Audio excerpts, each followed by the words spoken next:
Hello friends, आज के इस वीडियो में हम बात करेंगे फिल्म द केरला स्टोरी की। इस फिल्म की making, budget, box office collection, pre production और पोस्ट प्रोडक्शन की इंफॉर्मेशन देंगे। साथ ही साथ डिटेल में स्टोरी एक्सप्लेन करेंगे और रिव्यू भी देंगे। इसके अलावा फिल्म के लीड एक्टर्स और सपोर्टिंग स्टार कास्ट की बात करेंगे। उससे जुड़ी कुछ इंटरेस्टिंग फैक्ट्स बताएंगे। Film the Kerala story Hindi language की ड्रामा फिल्म है, जिसकी हिदायतकारी सुदीप्तो सेन ने की है और इसे विपुल शाह ने प्रोड्यूस किया है। और इसके मेन लीड एक्टर्स हैं अदा शर्मा, योगिता बिहानी, सोनिया बालनी और सिद्धि इदनानी। ये फिल्म केरला से ताल्लुक रखने वाली गर्ल्स की है। इसमें दावा किया गया है कि केरला से हजारों लड़कियों को जबरन इस्लाम कबूल करवाकर आईएसआईएस में भर्ती किया गया। यह फिल्म लव जिहाद पर आधारित है। यह फिल्म 5 मई 2023 को थिएटर में रिलीज हुई और 2023 की दूसरी सबसे ज्यादा कमाई करने वाली हिंदी फिल्म बन गई। हालांकि क्रिटिक्स ने नेगेटिव रिव्यू दिया। आपको बता दें, फिल्म को खास तौर पर केरल और तमिलनाडु में लंबी मुकदमेबाजी और विरोध का सामना करना पड़ा था। आपको बता दें, भारतीय राष्ट्रीय कांग्रेस और भारतीय कम्युनिस्ट पार्टी मार्क्सवादी ने भी फिल्म निर्माताओं पर राज्य को बदनाम करने और संघ परिवार के एजेंडे को बढ़ावा देने का इल्जाम लगाया। अब बात करते हैं एक्टिंग की। किस एक्टर ने कौन सा कैरेक्टर प्ले किया है और किस एक्टर ने सबसे अच्छी एक्टिंग की है। अदा शर्मा ने रोल प्ले किया है शालिनी उन्नीकृष्णन उर्फ फातिमा बी का। योगिता बिहानी ने रोल प्ले किया है निमाह का। सोनिया बलानी ने रोल प्ले किया है आसिफा का। सिद्धि इदनानी ने रोल प्ले किया है गीतांजलि का। शालिनी की मां का रोल प्ले किया है देवदर्शिनी ने। इसके अलावा और भी एक्टर्स हैं जिन्होंने बहुत अच्छा काम किया है। वह है विजय कृष्णा, प्रणय पचौरी, प्रणव मिश्रा। फ्रेंड्स, आपको बता दें, फिल्म के प्रोड्यूसर विपुल अमृतलाल शाह इस फिल्म के क्रिएटिव डायरेक्टर भी है। यह 5 मई 2023 को सिनेमाघरों में रिलीज हुई थी। फिल्म के डिजिटल स्ट्रीमिंग राइट्स Z5 ने खरीदा है। फ्रेंड्स, अब बात करते हैं इस फिल्म की कहानी की। कहानी की शुरुआत होती है जांच अफसरों से घिरी फातिमा उर्फ शालिनी उन्नीकृष्णन यानी अदा शर्मा से, जो अपने दर्दनाक पास्ट को बयान करते हुए कहती है, मैंने आईएसआईएस कब ज्वाइन किया ये जानने के लिए ये जानना जरूरी है कि कैसे और क्यों ज्वाइन किया। फिर शुरू होती है बैक स्टोरी। शालिनी उन ऑफिसर को अपना फ्लैशबैक सुनाती है। वो बताती है कि वो केरल की रहने वाली है। केरल में उसका पूरी फैमिली है। उसकी फैमिली में उसकी माँ और दादी है, उसके पिता नहीं है। और शालिनी अपने छोटे से परिवार में बहुत ज्यादा खुश थी। शालिनी की पढ़ाई कंप्लीट हुई। उसके बाद वो आगे नर्सिंग की पढ़ाई करना चाहती है। नर्सिंग की पढ़ाई के लिए उसके घर वाले इजाजत दे देते हैं। इसके बाद शालिनी केरल के कासरगोड में नर्सिंग स्कूल में एडमिशन लेती है। शालिनी हॉस्टल में रहती है। उसके हॉस्टल रूम की पार्टनर थी जिसमें गीतांजलि, निमा और आसिफा थी। शालिनी और गीतांजलि हिंदू, नीमा कैथलिक और आसिफा मुस्लिम थी। शालिनी इनके साथ रहने लगती है और आगे चलकर इनकी दोस्ती गहरी हो जाती है। और यहाँ शालिनी, गीतांजलि, नीमा और आसिफा के खौफनाक इरादों से बेखबर थी। शुरुआत में ही बता दिया जाता है कि आसिफा लोगों का ब्रेन वॉश करवाकर उनका धर्मांतरण करवाती है, मजहब तब्दील करवाना चाहती है, उन्हें मुस्लिम बनाती है। एक दिन अचानक एक आदमी मोबाइल से इनकी कुछ पिक्चर्स क्लिक कर रहा होता है और साथ ही यहाँ पर आसिफा के साथ के कुछ लोगों को भी दिखाया जाता है जो लड़कियों का ब्रेन वॉश करके देश से बाहर भेजने का काम करती हैं। उनकी एक बहुत बड़ी गैंग है। आसिफा इन सभी लोगों को खाना खिलाने के लिए ले जाती है। जब ये खाना शुरू करने ही वाले थे कि आसिफा और नीमा प्रे करने लगती है, जिसे देखकर शालिनी उनसे पूछती है तो आसिफा जवाब देती है कि जब हम खाना खाना शुरू करते हैं तो सबसे पहले हम अल्लाह से दुआ करते हैं। यहाँ पर आसिफा सिर्फ अपने मजहब की बातें करती है और किसी गॉड को ना मानने को कहती है। आसिफा उनसे कहती है कि हिंदू रिलीजन के जो गॉड होते हैं वो उन्हें ठीक से प्रोटेक्ट नहीं कर पाते हैं, क्योंकि जो गॉड खुद को प्रोटेक्ट नहीं कर सकते वो अपने बच्चों को कैसे प्रोटेक्ट करेंगे। इसलिए तुम्हें भी अल्लाह को मानना चाहिए। इन तीनों लड़कियों के हॉस्टल घर से बहुत दूर थे, लेकिन आसिफा का घर उसके हॉस्टल से बहुत करीब था। इसलिए आसिफा उनसे कहती है कि उन्हें अपने घर भी जाने की जरूरत नहीं है, मेरे घर आ जाना चाहिए। मेरा घर भी तुम्हें अपनी फैमिली की याद जरूर दिलाएगा। दरअसल आसिफा के पास अपने रूममेट्स को अपने परिवार और धर्म से दूर ले जाकर इस्लाम कबूल करवाने का एक खुफिया एजेंडा है। इसके लिए वो अपने दो नकली भाइयों का भी सहारा लेती है, जिसका नाम रमीज और अब्दुल है। आसिफा इन दोनों को रमीज और अब्दुल से मिलवाती है और इस तरह उनसे दोस्ती करवाने के बाद उन्हें घर तक ले आती है और वो अपने परिवार वालों से भी मिलवाती है। इसके बाद आसिफा अब्दुल और रमीज के साथ मिलकर ऐसा जाल बिछाते हैं कि लड़कियां कट्टरपंथी बन जाती है। जाने अनजाने में उनका ब्रेन वॉश हो रहा था, लेकिन इस बात से वो पूरी तरह से अनजान थी। इसी स्टोरी के साथ एक और स्टोरी चलती है जो कि कई साल आगे की थी, जहां पर कि हम शालिनी को देखते हैं जिसका नाम फातिमा है। उसका पति भी होता है, लेकिन उसका पति रमीज नहीं बल्कि इशाक नाम का आदमी है, और ये लोग अफगानिस्तान में हैं और ये सीरिया जाने की कोशिश कर रहे हैं। तो आखिर शालिनी के साथ ये सब कुछ कैसे हुआ, ये हमें बाद में पता चलेगा। आगे हम देखते हैं कि फातिमा जैसे ही अपने पति के साथ अफगानिस्तान में एंट्री करती है, तो वो वहां पर कई सारे कटे हुए सर और बॉडी को देखती है। ये देखकर उसे उल्टी आ जाती है और यहाँ पता चलता है कि दरअसल फातिमा प्रेग्नेंट है और फातिमा का पति इसाक अफगानिस्तान में रहकर मिलिटेंट की ट्रेनिंग ले रहा है। और जिस माहौल में वो रह रहा है, वो माहौल इतना ज्यादा खराब है कि यहाँ पर लड़कियों को बड़ी बेरहमी से मार दिया जाता है। उनके लिपस्टिक लगाने पर भी लड़कियों को बुरी तरह से मार दिया जाता है, और अगर उन्होंने भागने की कोशिश की तो सभी के सामने उन्हें मार दिया जाता है। फातिमा और इसाक पति पत्नी है, ये पता चलता है। और यहाँ ये भी पता चलता है कि फातिमा के पेट में जो बच्चा है वो इसाक का नहीं है बल्कि किसी और का है। इसाक को मालूम है कि फातिमा प्रेग्नेंट है, इसके बावजूद वो उसके साथ जबरदस्ती करता है और उसका रेप करने की कोशिश करता है। ये सारी बात फातिमा प्रेजेंट में ऑफिसर्स को बता रही है। इसके बाद कहानी फिर से फ्लैशबैक में जाती है और आसिफा उन सभी लड़कियों को अपने मजहब की बातें समझाने और सिखाने लगती है। और आसिफा के जो आका है वो आसिफा को डांटते हैं क्योंकि बहुत दिन हो गए थे और अभी तक वो तीनों लड़कियां मुस्लिम नहीं बनी थी। तब एक प्लान बनाती है और जब तीनों लड़कियां एक मॉल में जाती है तो वहां आसिफा कुछ लड़कों को भेज देती है और वो लड़के इन तीनों लड़कियों के साथ बदतमीजी करने लगते हैं और उनके बीच में फाइट भी हो जाती है, जिसमें ये सारे लड़के उन लड़कियों के कपड़े फाड़ने लगते हैं। और मॉल में जितने भी लोग खड़े होते हैं वो बस खामोशी से तमाशा देख रहे होते हैं। इसके बाद तीनों लड़कियां रोते हुए घर पहुंचती है। आसिफा उन्हें समझाती है कि ये सब हिजाब नहीं पहनने की वजह से हुआ। कभी सुना है कि हिजाब वाली लड़कियों के साथ लड़कों ने बदतमीजी की हो। आसिफा की बातों से वो तीनों लड़कियां पिघल जाती है और हिफाजत के लिए हिजाब पहनना शुरू कर देती है। हिजाब पहनने के बाद वह तीनों लड़कियों को सेफ फील तो हो रहा था, लेकिन आसिफा की प्लानिंग कुछ और ही थी। वो उन तीनों को ऐसी ऐसी बातें बताती है कि उनका ब्रेन वॉश तो होना ही था। धीरे धीरे ये तीनों लड़कियां इस्लाम को मानने लगी थी। दूसरी तरफ गीतांजलि और अब्दुल का प्यार गहरा होता जा रहा था। ऐसा आज तक उन लड़कियों ने कभी महसूस नहीं किया था। इसलिए वो लड़के जो भी कहते हैं उनकी बात मानने लगती है और वो उनके साथ रात भी गुजारने लगी थी। कुछ दिनों बाद शालिनी और गीतांजलि अपने घर पहुंचती है। बेटी को हिजाब में देखकर घर वाले हैरान रह जाते हैं और वो अपने परिवार वालों से ये भी कहकर आ जाती है कि उन्हें इस्लाम को मानना चाहिए।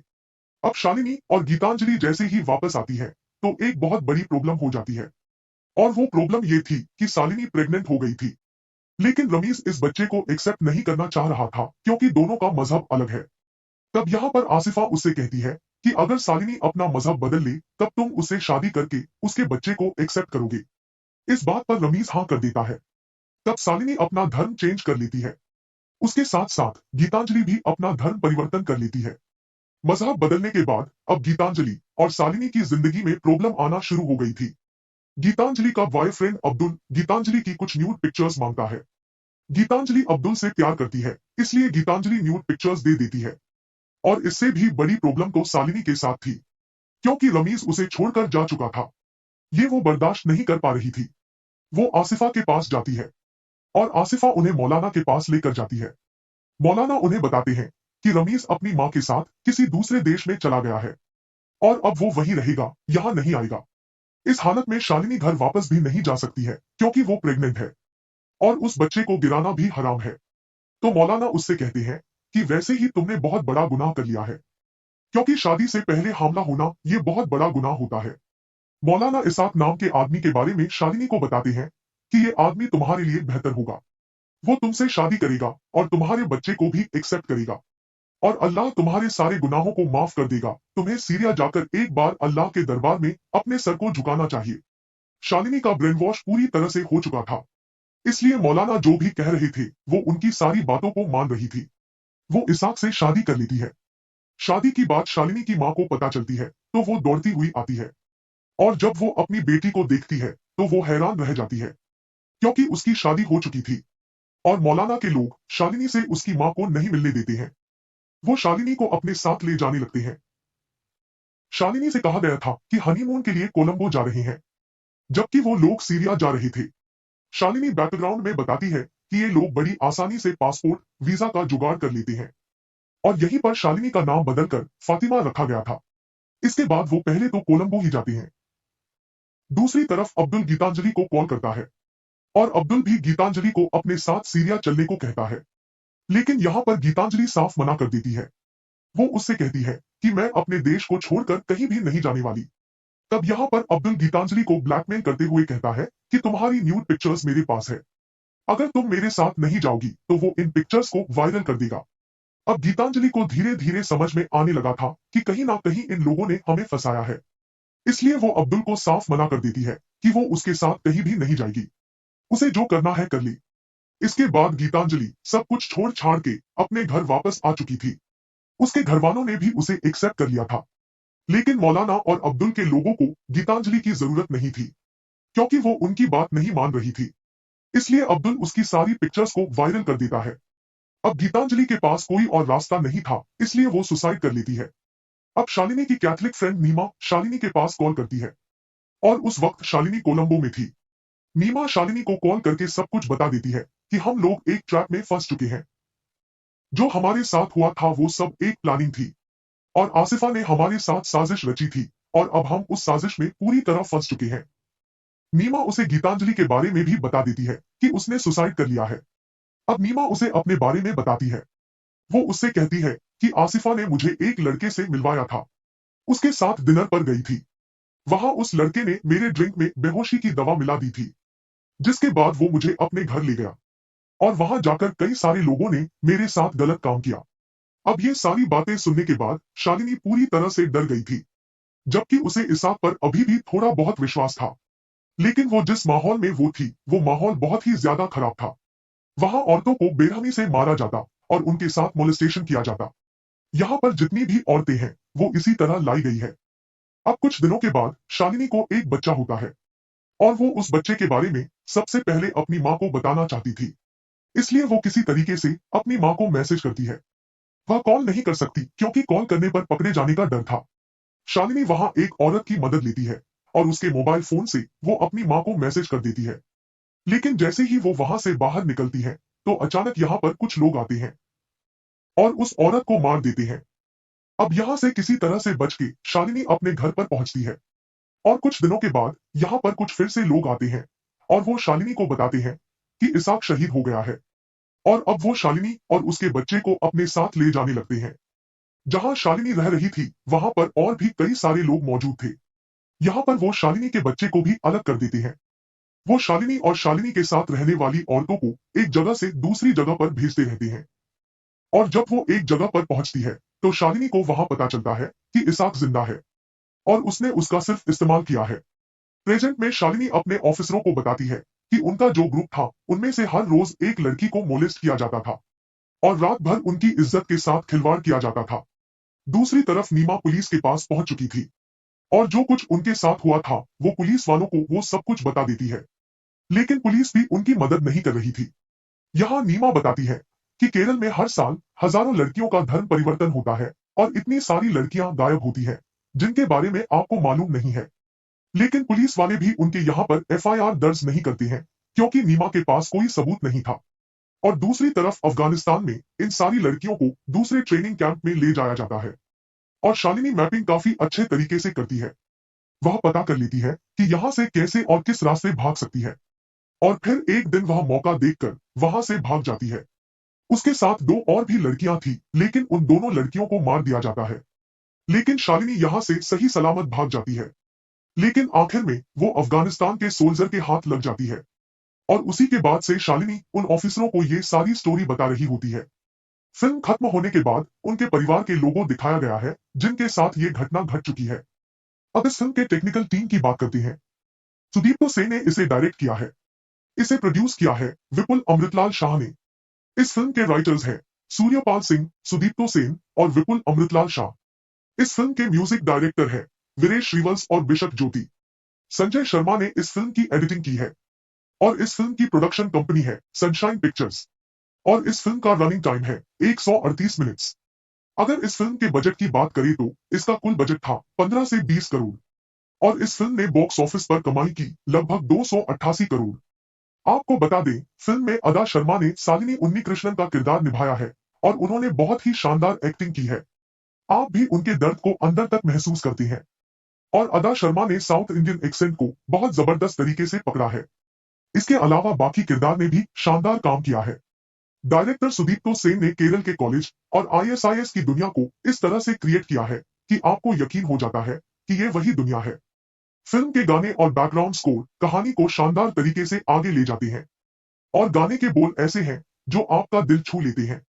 फ्रेंड्स, आपको बता दें किस गाने को किस सिंगर ने गाया है और सॉन्ग के म्यूजिक डायरेक्टर कौन है।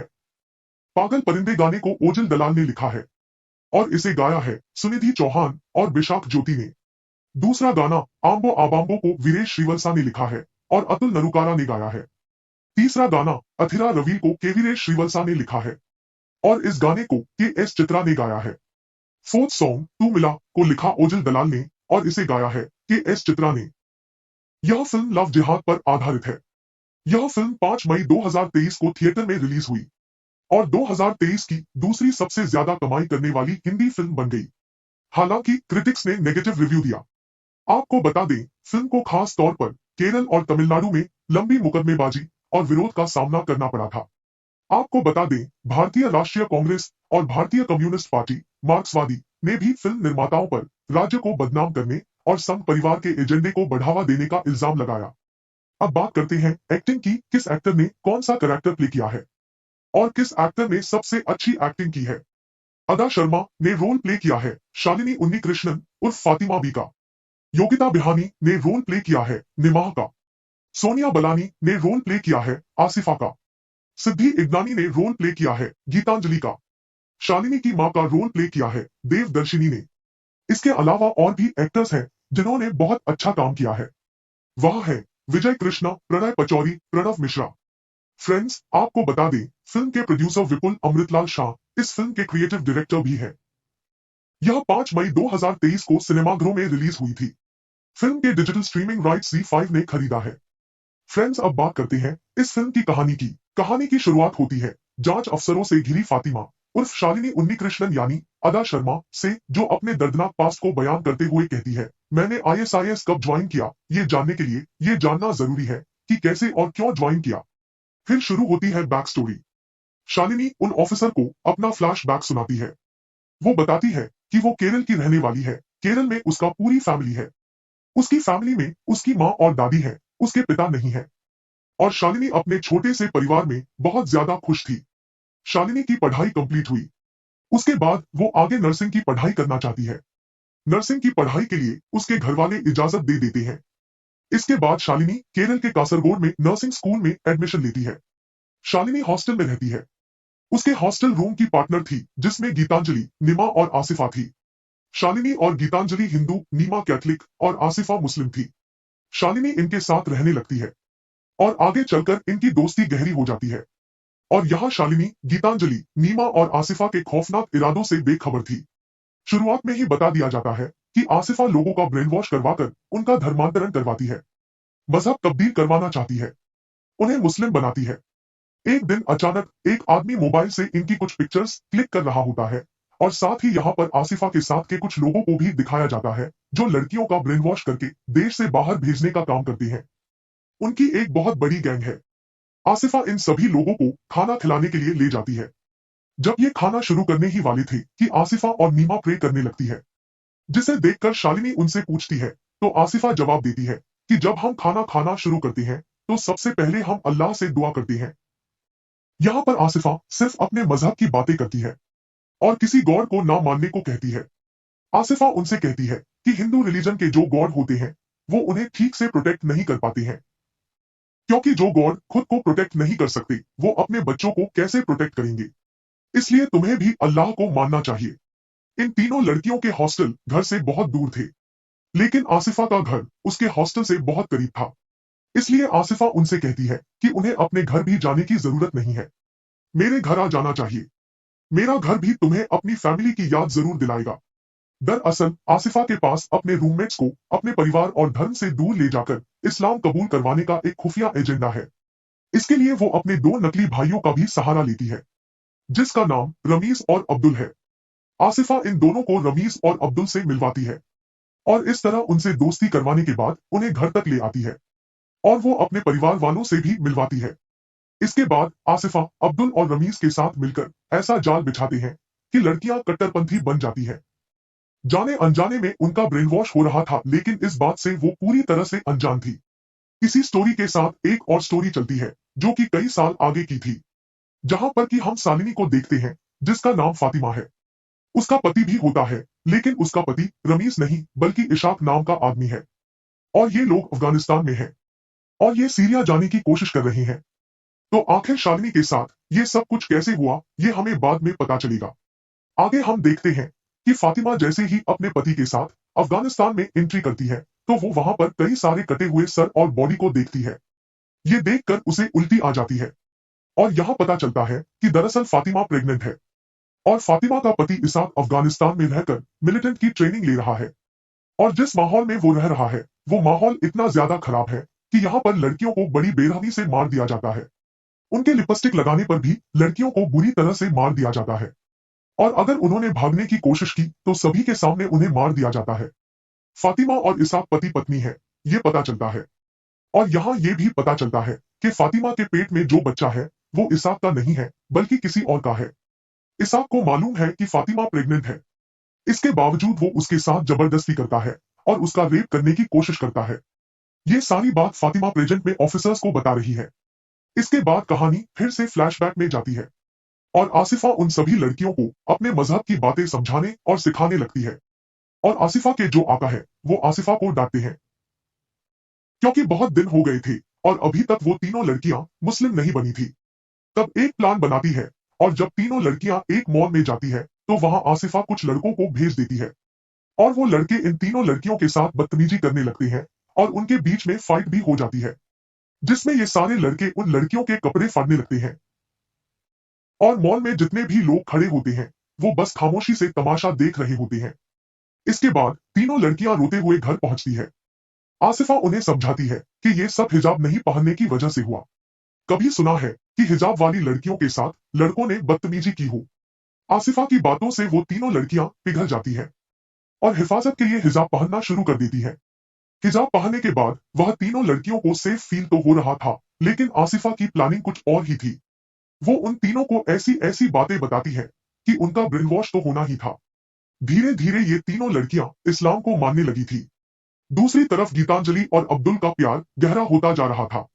ऐसा आज तक उन लड़कियों ने कभी महसूस नहीं किया था, इसलिए वो लड़के जो भी कहते हैं उनकी बात मानने लगती है और वो उनके साथ रात भी गुजारने लगी थी। कुछ दिनों बाद शालिनी और गीतांजलि अपने घर पहुंचती है। बेटी को हिजाब में देखकर घर वाले हैरान रह जाते हैं और वो अपने परिवार वालों से ये भी कहकर आ जाती है कि उन्हें इस्लाम को मानना चाहिए।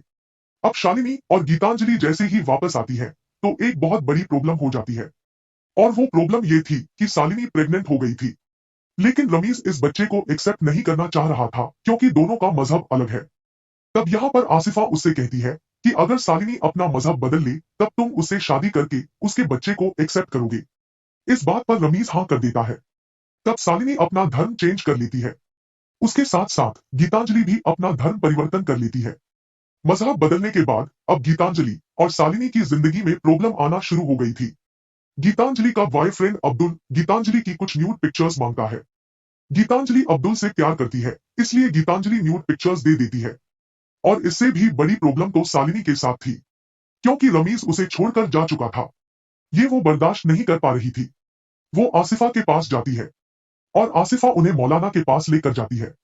मौलाना उन्हें बताते हैं कि रमीज अपनी माँ के साथ किसी दूसरे देश में चला गया है और अब वो वहीं रहेगा, यहाँ नहीं आएगा। इस हालत में शालिनी घर वापस भी नहीं जा सकती है क्योंकि वो प्रेग्नेंट है और उस बच्चे को गिराना भी हराम है। तो मौलाना उससे कहते हैं कि वैसे ही तुमने बहुत बड़ा गुनाह कर लिया है क्योंकि शादी से पहले हामला होना ये बहुत बड़ा गुनाह होता है। मौलाना इसाक नाम के आदमी के बारे में शालिनी को बताते हैं कि ये आदमी तुम्हारे लिए बेहतर होगा। वो तुमसे शादी करेगा और तुम्हारे बच्चे को भी एक्सेप्ट करेगा। और अल्लाह तुम्हारे सारे गुनाहों को माफ कर देगा। तुम्हें सीरिया जाकर एक बार अल्लाह के दरबार में अपने सर को झुकाना चाहिए। शालिनी का ब्रेन वॉश पूरी तरह से हो चुका था, इसलिए मौलाना जो भी कह रहे थे वो उनकी सारी बातों को मान रही थी। वो इसाक से शादी कर लेती है। शादी की बात शालिनी की माँ को पता चलती है तो वो दौड़ती हुई आती है, और जब वो अपनी बेटी को देखती है तो वो हैरान रह जाती है, क्योंकि उसकी शादी हो चुकी थी और मौलाना के लोग शालिनी से उसकी माँ को नहीं मिलने देते हैं। वो शालिनी को अपने साथ ले जाने लगते हैं। शालिनी से कहा गया था कि हनीमून के लिए कोलंबो जा रहे हैं, जबकि वो लोग सीरिया जा रहे थे। शालिनी बैकग्राउंड में बताती है कि ये लोग बड़ी आसानी से पासपोर्ट वीजा का जुगाड़ कर लेते हैं, और यहीं पर शालिनी का नाम बदलकर फातिमा रखा गया था। इसके बाद वो पहले तो कोलंबो ही जाते हैं। दूसरी तरफ अब्दुल गीतांजलि को कॉल करता है, और अब्दुल भी गीतांजलि को अपने साथ सीरिया चलने को कहता है। लेकिन यहाँ पर गीतांजलि साफ मना कर देती है। वो उससे कहती है कि मैं अपने देश को छोड़कर कहीं भी नहीं जाने वाली। तब यहाँ पर अब्दुल गीतांजलि को ब्लैकमेल करते हुए कहता है कि तुम्हारी न्यूड पिक्चर्स मेरे पास है, अगर तुम मेरे साथ नहीं जाओगी तो वो इन पिक्चर्स को वायरल कर देगा। अब गीतांजलि को धीरे धीरे समझ में आने लगा था कि कहीं ना कहीं इन लोगों ने हमें फंसाया है, इसलिए वो अब्दुल को साफ मना कर देती है कि वो उसके साथ कहीं भी नहीं जाएगी, उसे जो करना है कर ले। इसके बाद गीतांजलि सब कुछ छोड़ छाड़ के अपने घर वापस आ चुकी थी। उसके घर वालों ने भी उसे एक्सेप्ट कर लिया था, लेकिन मौलाना और अब्दुल के लोगों को गीतांजलि की जरूरत नहीं थी, क्योंकि वो उनकी बात नहीं मान रही थी। इसलिए अब्दुल उसकी सारी पिक्चर्स को वायरल कर देता है। अब गीतांजलि के पास कोई और रास्ता नहीं था, इसलिए वो सुसाइड कर लेती है। अब शालिनी की कैथलिक फ्रेंड नीमा शालिनी के पास कॉल करती है, और उस वक्त शालिनी कोलंबो में थी। नीमा शालिनी को कॉल करके सब कुछ बता देती है कि हम लोग एक ट्रैप में फंस चुके हैं। जो हमारे साथ हुआ था वो सब एक प्लानिंग थी, और आसिफा ने हमारे साथ साजिश रची थी, और अब हम उस साजिश में पूरी तरह फंस चुके हैं। नीमा उसे गीतांजलि के बारे में भी बता देती है कि उसने सुसाइड कर लिया है। अब नीमा उसे अपने बारे में बताती है। वो उससे कहती है कि आसिफा ने मुझे एक लड़के से मिलवाया था, उसके साथ डिनर पर गई थी। वहां उस लड़के ने मेरे ड्रिंक में बेहोशी की दवा मिला दी थी, जिसके बाद वो मुझे अपने घर ले गया, और वहां जाकर कई सारे लोगों ने मेरे साथ गलत काम किया। अब ये सारी बातें सुनने के बाद शालिनी पूरी तरह से डर गई थी, जबकि उसे इसाक पर अभी भी थोड़ा बहुत विश्वास था। लेकिन वो जिस माहौल में वो थी वो माहौल बहुत ही ज्यादा खराब था। वहां औरतों को बेरहमी से मारा जाता और उनके साथ मोलेस्टेशन किया जाता। यहाँ पर जितनी भी औरतें हैं वो इसी तरह लाई गई है। अब कुछ दिनों के बाद शालिनी को एक बच्चा होता है, और वो उस बच्चे के बारे में सबसे पहले अपनी माँ को बताना चाहती थी। इसलिए वो किसी तरीके से अपनी माँ को मैसेज करती है। वह कॉल नहीं कर सकती क्योंकि कॉल करने पर पकड़े जाने का डर था। शालिनी वहां एक औरत की मदद लेती है, और उसके मोबाइल फोन से वो अपनी माँ को मैसेज कर देती है। लेकिन जैसे ही वो वहां से बाहर निकलती है तो अचानक यहाँ पर कुछ लोग आते हैं और उस औरत को मार देते हैं। अब यहाँ से किसी तरह से बच के शालिनी अपने घर पर पहुंचती है, और कुछ दिनों के बाद यहाँ पर कुछ फिर से लोग आते हैं और वो शालिनी को बताते हैं कि इसाक शहीद हो गया है, और अब वो शालिनी और उसके बच्चे को अपने साथ ले जाने लगते हैं। जहां शालिनी रह रही थी वहां पर और भी कई सारे लोग मौजूद थे। यहाँ पर वो शालिनी के बच्चे को भी अलग कर देते हैं। वो शालिनी और शालिनी के साथ रहने वाली औरतों को एक जगह से दूसरी जगह पर भेजते रहते हैं, और जब वो एक जगह पर पहुंचती है तो शालिनी को वहां पता चलता है कि इसाक जिंदा है, और उसने उसका सिर्फ इस्तेमाल किया है। प्रेजेंट में शालिनी अपने ऑफिसरों को बताती है कि उनका जो ग्रुप था उनमें से हर रोज एक लड़की को मोलेस्ट किया जाता था, और रात भर उनकी इज्जत के साथ खिलवाड़ किया जाता था। दूसरी तरफ नीमा पुलिस के पास पहुंच चुकी थी, और जो कुछ उनके साथ हुआ था वो पुलिस वालों को वो सब कुछ बता देती है। लेकिन पुलिस भी उनकी मदद नहीं कर रही थी। यहाँ नीमा बताती है कि केरल में हर साल हजारों लड़कियों का धर्म परिवर्तन होता है, और इतनी सारी लड़कियां गायब होती है जिनके बारे में आपको मालूम नहीं है। लेकिन पुलिस वाले भी उनके यहाँ पर एफआईआर दर्ज नहीं करते हैं, क्योंकि नीमा के पास कोई सबूत नहीं था। और दूसरी तरफ अफगानिस्तान में इन सारी लड़कियों को दूसरे ट्रेनिंग कैंप में ले जाया जाता है, और शालिनी मैपिंग काफी अच्छे तरीके से करती है। वह पता कर लेती है कि यहाँ से कैसे और किस रास्ते भाग सकती है, और फिर एक दिन वह मौका देखकर वहां से भाग जाती है। उसके साथ दो और भी लड़कियां थी, लेकिन उन दोनों लड़कियों को मार दिया जाता है। लेकिन शालिनी यहाँ से सही सलामत भाग जाती है। लेकिन आखिर में वो अफगानिस्तान के सोल्जर के हाथ लग जाती है, और उसी के बाद से शालिनी उन ऑफिसरों को ये सारी स्टोरी बता रही होती है। फिल्म खत्म होने के बाद उनके परिवार के लोगों दिखाया गया है जिनके साथ ये घटना घट चुकी है। अब इस फिल्म के टेक्निकल टीम की बात करते हैं। सुदीप्तो सेन ने इसे डायरेक्ट किया है। इसे प्रोड्यूस किया है विपुल अमृतलाल शाह ने। इस फिल्म के राइटर्स हैं सूर्यपाल सिंह, सुदीप्तो सेन और विपुल अमृतलाल शाह। इस फिल्म के म्यूजिक डायरेक्टर है वीरेश श्रीवंश और बिशप ज्योति। संजय शर्मा ने इस फिल्म की एडिटिंग की है और इस फिल्म की प्रोडक्शन कंपनी है सनशाइन पिक्चर्स और इस फिल्म का रनिंग टाइम है 138 मिनट्स। अगर इस फिल्म के बजट की बात करें तो इसका कुल बजट था 15 से 20 करोड़ और इस फिल्म ने बॉक्स ऑफिस पर कमाई की लगभग 288 करोड़। आपको बता दें, फिल्म में अदा शर्मा ने शालिनी उन्नीकृष्णन का किरदार निभाया है और उन्होंने बहुत ही शानदार एक्टिंग की है। आप भी उनके दर्द को अंदर तक महसूस करते हैं और अदा शर्मा ने साउथ इंडियन एक्सेंट को बहुत जबरदस्त तरीके से पकड़ा है। इसके अलावा बाकी किरदार ने भी शानदार काम किया है। डायरेक्टर सुदीप्तो सेन ने केरल के कॉलेज और आईएसआईएस की दुनिया को इस तरह से क्रिएट किया है कि आपको यकीन हो जाता है कि ये वही दुनिया है। फिल्म के गाने और बैकग्राउंड स्कोर कहानी को शानदार तरीके से आगे ले जाते हैं और गाने के बोल ऐसे हैं जो आपका दिल छू लेते हैं। फ्रेंड्स, आपको बता दें किस गाने को किस सिंगर ने गाया है और सॉन्ग के म्यूजिक डायरेक्टर कौन है।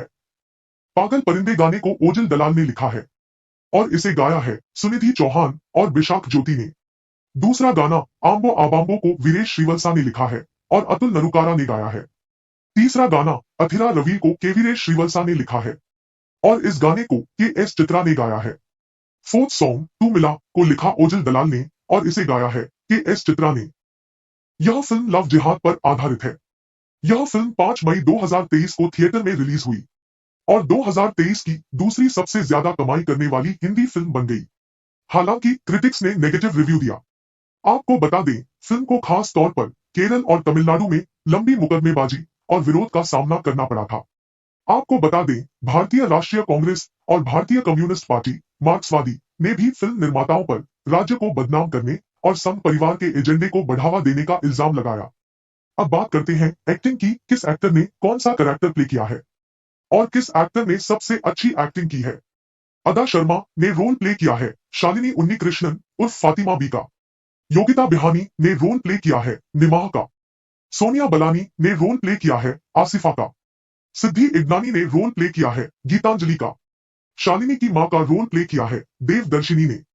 इसके अलावा और भी एक्टर्स हैं जिन्होंने बहुत अच्छा काम किया है। वह है विजय कृष्णा, प्रणय पचौरी, प्रणव मिश्रा। फ्रेंड्स, आपको बता दें, फिल्म के प्रोड्यूसर विपुल अमृतलाल शाह इस फिल्म के क्रिएटिव डायरेक्टर भी है। यह 5 मई 2023 को सिनेमाघरों में रिलीज हुई थी। फिल्म के डिजिटल स्ट्रीमिंग राइट्स Z5 ने खरीदा है। फ्रेंड्स, अब बात करते हैं इस फिल्म की कहानी की। कहानी की शुरुआत होती है जांच अफसरों से घिरी फातिमा उर्फ शालिनी उन्नीकृष्णन यानी अदा शर्मा से, जो अपने दर्दनाक पास्ट को बयान करते हुए कहती है, मैंने आईएसआईएस कब ज्वाइन किया ये जानने के लिए ये जानना जरूरी है कि कैसे और क्यों ज्वाइन किया। फिर शुरू होती है बैक स्टोरी। शालिनी उन ऑफिसर को अपना फ्लैशबैक सुनाती है। वो बताती है कि वो केरल की रहने वाली है। केरल में उसका पूरी फैमिली है। उसकी फैमिली में उसकी माँ और दादी है, उसके पिता नहीं है और शालिनी अपने छोटे से परिवार में बहुत ज्यादा खुश थी। शालिनी की पढ़ाई कंप्लीट हुई। उसके बाद वो आगे नर्सिंग की पढ़ाई करना चाहती है। नर्सिंग की पढ़ाई के लिए उसके घर वाले इजाजत दे देते हैं। इसके बाद शालिनी केरल के कासरगोड में नर्सिंग स्कूल में एडमिशन लेती है। शालिनी हॉस्टल में रहती है। उसके हॉस्टल रूम की पार्टनर थी जिसमें गीतांजलि, निमा और आसिफा थी। शालिनी और गीतांजलि हिंदू, नीमा कैथलिक और आसिफा मुस्लिम थी। शालिनी इनके साथ रहने लगती है और आगे चलकर इनकी दोस्ती गहरी हो जाती है और यहाँ शालिनी, गीतांजलि, नीमा और आसिफा के खौफनाक इरादों से बेखबर थी। शुरुआत में ही बता दिया जाता है कि आसिफा लोगों का ब्रेन वॉश करवाकर उनका धर्मांतरण करवाती है, मजहब तब्दील करवाना चाहती है, उन्हें मुस्लिम बनाती है। एक दिन अचानक एक आदमी मोबाइल से इनकी कुछ पिक्चर्स क्लिक कर रहा होता है और साथ ही यहाँ पर आसिफा के साथ के कुछ लोगों को भी दिखाया जाता है जो लड़कियों का ब्रेन वॉश करके देश से बाहर भेजने का काम करती है। उनकी एक बहुत बड़ी गैंग है। आसिफा इन सभी लोगों को खाना खिलाने के लिए ले जाती है। जब ये खाना शुरू करने ही वाली थी कि आसिफा और नीमा प्रे करने लगती है, जिसे देखकर शालिनी उनसे पूछती है तो आसिफा जवाब देती है कि जब हम खाना खाना शुरू करते हैं तो सबसे पहले हम अल्लाह से दुआ करते हैं। यहाँ पर आसिफा सिर्फ अपने मजहब की बातें करती है और किसी गॉड को ना मानने को कहती है। आसिफा उनसे कहती है कि हिंदू रिलीजन के जो गॉड होते हैं वो उन्हें ठीक से प्रोटेक्ट नहीं कर पाते हैं, क्योंकि जो गॉड खुद को प्रोटेक्ट नहीं कर सकते वो अपने बच्चों को कैसे प्रोटेक्ट करेंगे। इसलिए तुम्हें भी अल्लाह को मानना चाहिए। इन तीनों लड़कियों के हॉस्टल घर से बहुत दूर थे, लेकिन आसिफा का घर उसके हॉस्टल से बहुत करीब था। इसलिए आसिफा उनसे कहती है कि उन्हें अपने घर भी जाने की जरूरत नहीं है, मेरे घर आ जाना चाहिए। मेरा घर भी तुम्हें अपनी फैमिली की याद जरूर दिलाएगा। दरअसल आसिफा के पास अपने रूममेट्स को अपने परिवार और धर्म से दूर ले जाकर इस्लाम कबूल करवाने का एक खुफिया एजेंडा है। इसके लिए वो अपने दो नकली भाइयों का भी सहारा लेती है, जिसका नाम रमीज और अब्दुल है।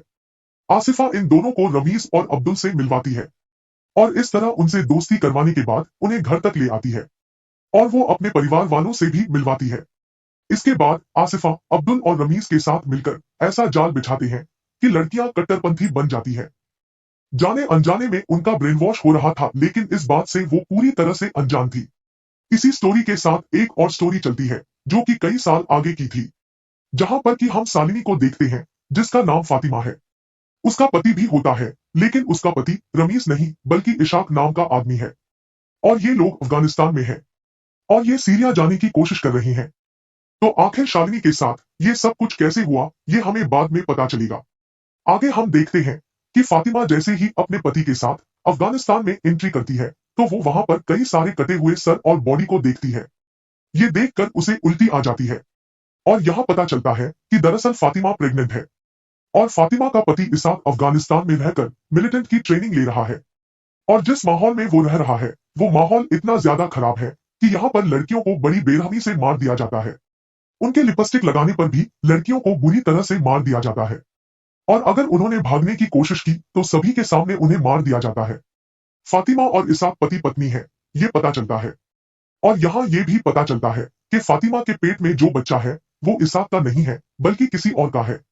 इसाक को मालूम है कि फातिमा प्रेग्नेंट है, इसके बावजूद वो उसके साथ जबरदस्ती करता है और उसका रेप करने की कोशिश करता है।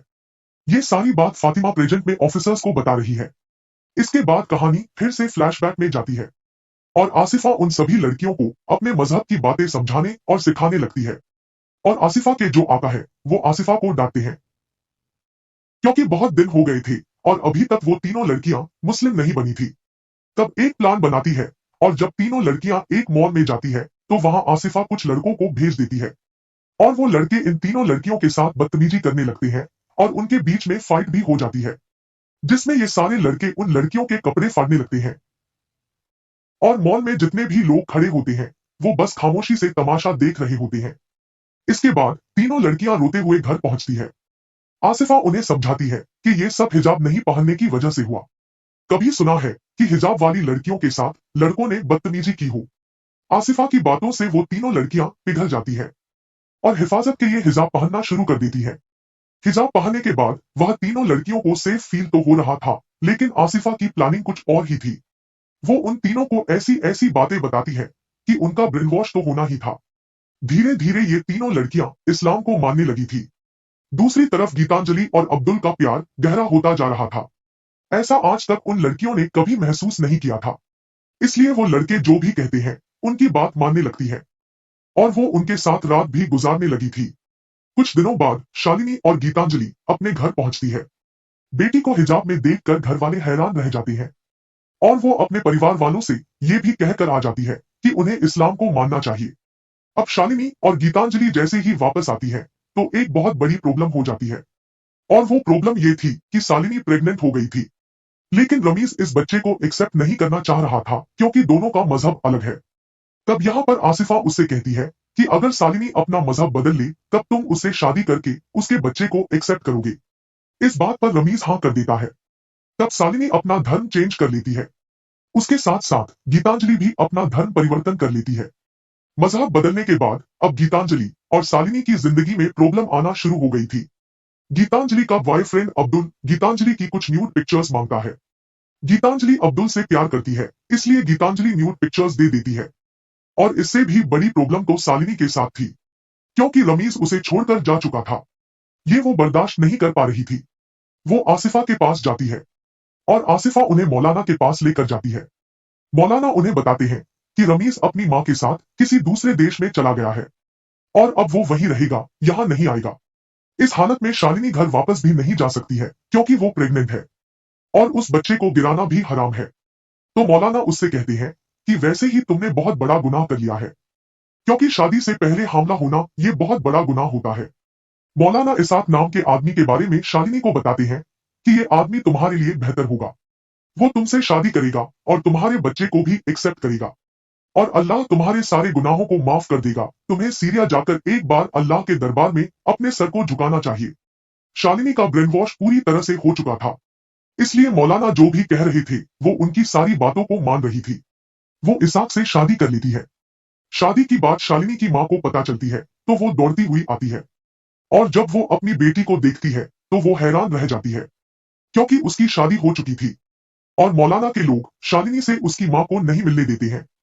वो शालिनी को अपने साथ ले जाने लगते हैं। शालिनी से कहा गया था कि हनीमून के लिए कोलंबो जा रहे हैं, जबकि वो लोग सीरिया जा रहे थे। शालिनी बैकग्राउंड में बताती है कि ये लोग बड़ी आसानी से पासपोर्ट वीजा का जुगाड़ कर लेते हैं और यहीं पर शालिनी का नाम बदलकर फातिमा रखा गया था। इसके बाद वो पहले तो कोलंबो ही जाते हैं। दूसरी तरफ अब्दुल गीतांजलि को कॉल करता है और अब्दुल भी गीतांजलि को अपने साथ सीरिया चलने को कहता है, लेकिन यहाँ पर गीतांजलि साफ मना कर देती है। वो उससे कहती है कि मैं अपने देश को छोड़कर कहीं भी नहीं जाने वाली। तब यहाँ पर अब्दुल गीतांजलि को ब्लैकमेल करते हुए कहता है कि तुम्हारी न्यूड पिक्चर्स मेरे पास है, अगर तुम मेरे साथ नहीं जाओगी तो वो इन पिक्चर्स को वायरल कर देगा। अब गीतांजलि को धीरे धीरे समझ में आने लगा था कि कहीं ना कहीं इन लोगों ने हमें फंसाया है, इसलिए वो अब्दुल को साफ मना कर देती है कि वो उसके साथ कहीं भी नहीं जाएगी, उसे जो करना है कर ले। इसके बाद गीतांजलि सब कुछ छोड़ छाड़ के अपने घर वापस आ चुकी थी। उसके घर वालों ने भी उसे एक्सेप्ट कर लिया था, लेकिन मौलाना और अब्दुल के लोगों को गीतांजलि की जरूरत नहीं थी, क्योंकि वो उनकी बात नहीं मान रही थी। इसलिए अब्दुल उसकी सारी पिक्चर्स को वायरल कर देता है। अब गीतांजलि के पास कोई और रास्ता नहीं था, इसलिए वो सुसाइड कर लेती है। अब शालिनी की कैथलिक फ्रेंड नीमा शालिनी के पास कॉल करती है और उस वक्त शालिनी कोलंबो में थी।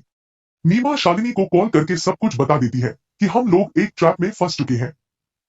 जो हमारे साथ हुआ था वो सब एक प्लानिंग थी और आसिफा ने हमारे साथ साजिश रची थी और अब हम उस साजिश में पूरी तरह फंस चुके हैं। नीमा उसे गीतांजलि के बारे में भी बता देती है कि उसने सुसाइड कर लिया है। अब नीमा उसे अपने बारे में बताती है।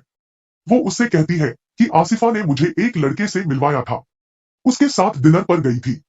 वहां उस लड़के ने मेरे ड्रिंक में बेहोशी की दवा मिला दी थी, जिसके बाद वो मुझे अपने घर ले गया और वहां जाकर कई सारे लोगों ने मेरे साथ गलत काम किया। अब ये सारी बातें सुनने के बाद शालिनी पूरी तरह से डर गई थी, जबकि उसे इसाक पर अभी भी थोड़ा बहुत विश्वास था। लेकिन वो जिस माहौल में वो थी वो माहौल बहुत ही ज्यादा खराब था। वहां औरतों को बेरहमी से मारा जाता और उनके साथ मोलेस्टेशन किया जाता। यहाँ पर जितनी भी औरतें हैं वो इसी तरह लाई गई है। अब कुछ दिनों के बाद शालिनी को एक बच्चा होता है और वो उस बच्चे के बारे में सबसे पहले अपनी माँ को बताना चाहती थी, इसलिए वो किसी तरीके से अपनी माँ को मैसेज करती है। वह कॉल नहीं कर सकती क्योंकि कॉल करने पर पकड़े जाने का डर था। शालिनी वहां एक औरत की मदद लेती है और उसके मोबाइल फोन से वो अपनी माँ को मैसेज कर देती है। लेकिन जैसे ही वो वहां से बाहर निकलती है तो अचानक यहाँ पर कुछ लोग आते हैं और उस औरत को मार देते हैं। अब यहाँ से किसी तरह से बच के शालिनी अपने घर पर पहुंचती है और कुछ दिनों के बाद यहाँ पर कुछ फिर से लोग आते हैं और वो शालिनी को बताते हैं कि इसाक शहीद हो गया है और अब वो शालिनी और उसके बच्चे को अपने साथ ले जाने लगते हैं। जहां शालिनी रह रही थी वहां पर और भी कई सारे लोग मौजूद थे। यहाँ पर वो शालिनी के बच्चे को भी अलग कर देते हैं। वो शालिनी और शालिनी के साथ रहने वाली औरतों को एक जगह से दूसरी जगह पर भेजते रहते हैं और जब वो एक जगह पर पहुंचती है तो शालिनी को वहां पता चलता है कि इसाक जिंदा है और उसने उसका सिर्फ इस्तेमाल किया है। प्रेजेंट में शालिनी अपने ऑफिसरों को बताती है कि उनका जो ग्रुप था उनमें से हर रोज एक लड़की को मोलेस्ट किया जाता था और रात भर उनकी इज्जत के साथ खिलवाड़ किया जाता था। दूसरी तरफ नीमा पुलिस के पास पहुंच चुकी थी और जो कुछ उनके साथ हुआ था वो पुलिस वालों को वो सब कुछ बता देती है, लेकिन पुलिस भी उनकी मदद नहीं कर रही थी। यहाँ नीमा बताती है कि केरल में हर साल हजारों लड़कियों का धर्म परिवर्तन होता है और इतनी सारी लड़कियां गायब होती है जिनके बारे में आपको मालूम नहीं है, लेकिन पुलिस वाले भी उनके यहाँ पर एफआईआर दर्ज नहीं करते हैं क्योंकि नीमा के पास कोई सबूत नहीं था। और दूसरी तरफ अफगानिस्तान में इन सारी लड़कियों को दूसरे ट्रेनिंग कैंप में ले जाया जाता है और शालिनी मैपिंग काफी अच्छे तरीके से करती है। वह पता कर लेती है कि यहाँ से कैसे और किस रास्ते भाग सकती है, और फिर एक दिन वह मौका देखकर वहां से भाग जाती है। उसके साथ दो और भी लड़कियां थी, लेकिन उन दोनों लड़कियों को मार दिया जाता है। लेकिन शालिनी यहाँ से सही सलामत भाग जाती है। लेकिन आखिर में वो अफगानिस्तान के सोल्जर के हाथ लग जाती है, और उसी के बाद से शालिनी उन ऑफिसरों को ये सारी स्टोरी बता रही होती है। फिल्म खत्म होने के बाद उनके परिवार के लोगों दिखाया गया है जिनके साथ ये घटना घट चुकी है। अब इस फिल्म के टेक्निकल टीम की बात करते हैं। सुदीप्तो सेन ने इसे डायरेक्ट किया है। इसे प्रोड्यूस किया है विपुल अमृतलाल शाह ने। इस फिल्म के राइटर्स हैं सूर्यपाल सिंह, सुदीप्तो सेन और विपुल अमृतलाल शाह। इस फिल्म के म्यूजिक डायरेक्टर है वीरेश श्रीवंश और बिशप ज्योति। संजय शर्मा ने इस फिल्म की एडिटिंग की है, और इस फिल्म की प्रोडक्शन कंपनी है सनशाइन पिक्चर्स, और इस फिल्म का रनिंग टाइम है 138 मिनट्स। अगर इस फिल्म के बजट की बात करें तो इसका कुल बजट था 15 से 20 करोड़, और इस फिल्म ने बॉक्स ऑफिस पर कमाई की लगभग 288 करोड़। आपको बता दें, फिल्म में अदा शर्मा ने शालिनी उन्नीकृष्णन का किरदार निभाया है, और उन्होंने बहुत ही शानदार एक्टिंग की है। आप भी उनके दर्द को अंदर तक महसूस करते हैं, और अदा शर्मा ने साउथ इंडियन एक्सेंट को बहुत जबरदस्त तरीके से पकड़ा है।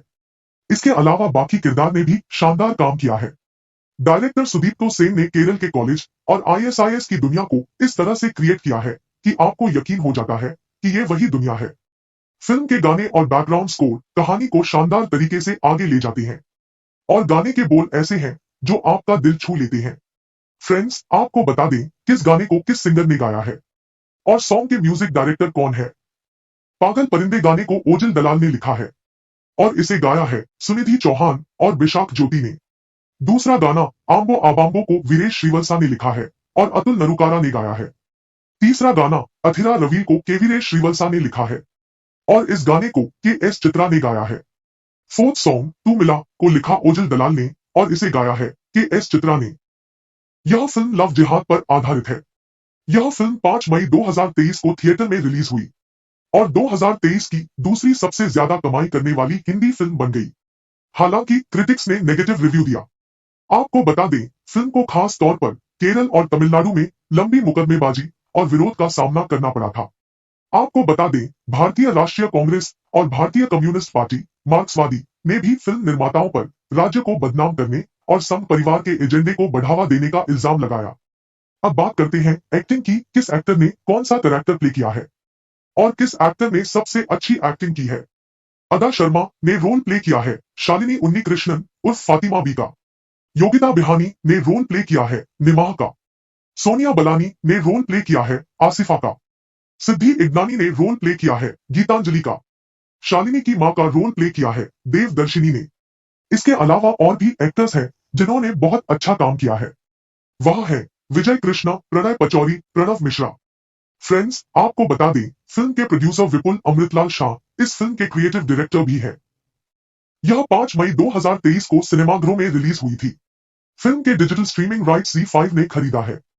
फ्रेंड्स, अब बात करते हैं इस फिल्म की कहानी की। कहानी की शुरुआत होती है जांच अफसरों से घिरी फातिमा उर्फ शालिनी उन्नीकृष्णन यानी अदा शर्मा से, जो अपने दर्दनाक पास्ट को बयान करते हुए कहती है, मैंने ISIS कब ज्वाइन किया ये जानने के लिए ये जानना जरूरी है कि कैसे और क्यों ज्वाइन किया।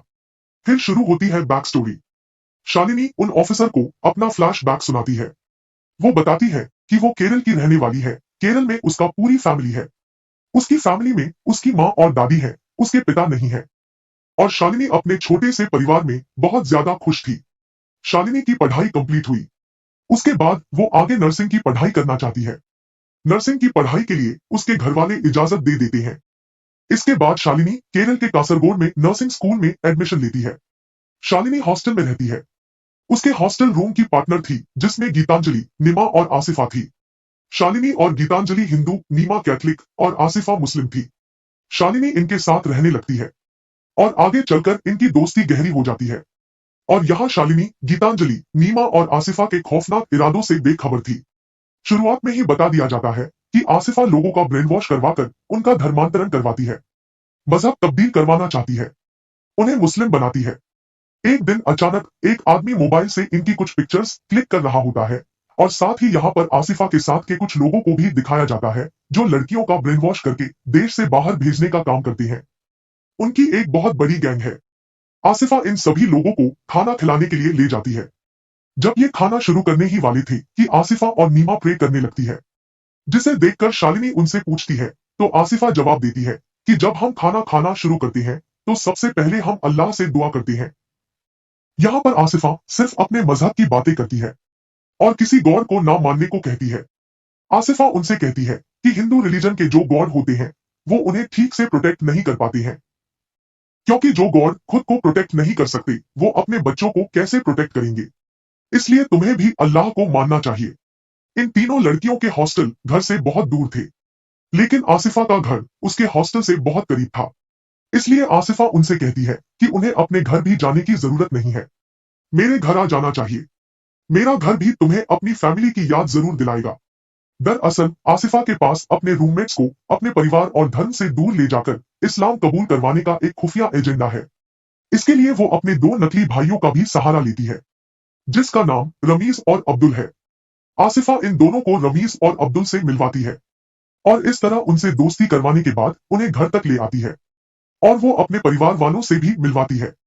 इसके बाद आसिफा अब्दुल और रमीज के साथ मिलकर ऐसा जाल बिछाते हैं कि लड़कियां कट्टरपंथी बन जाती है।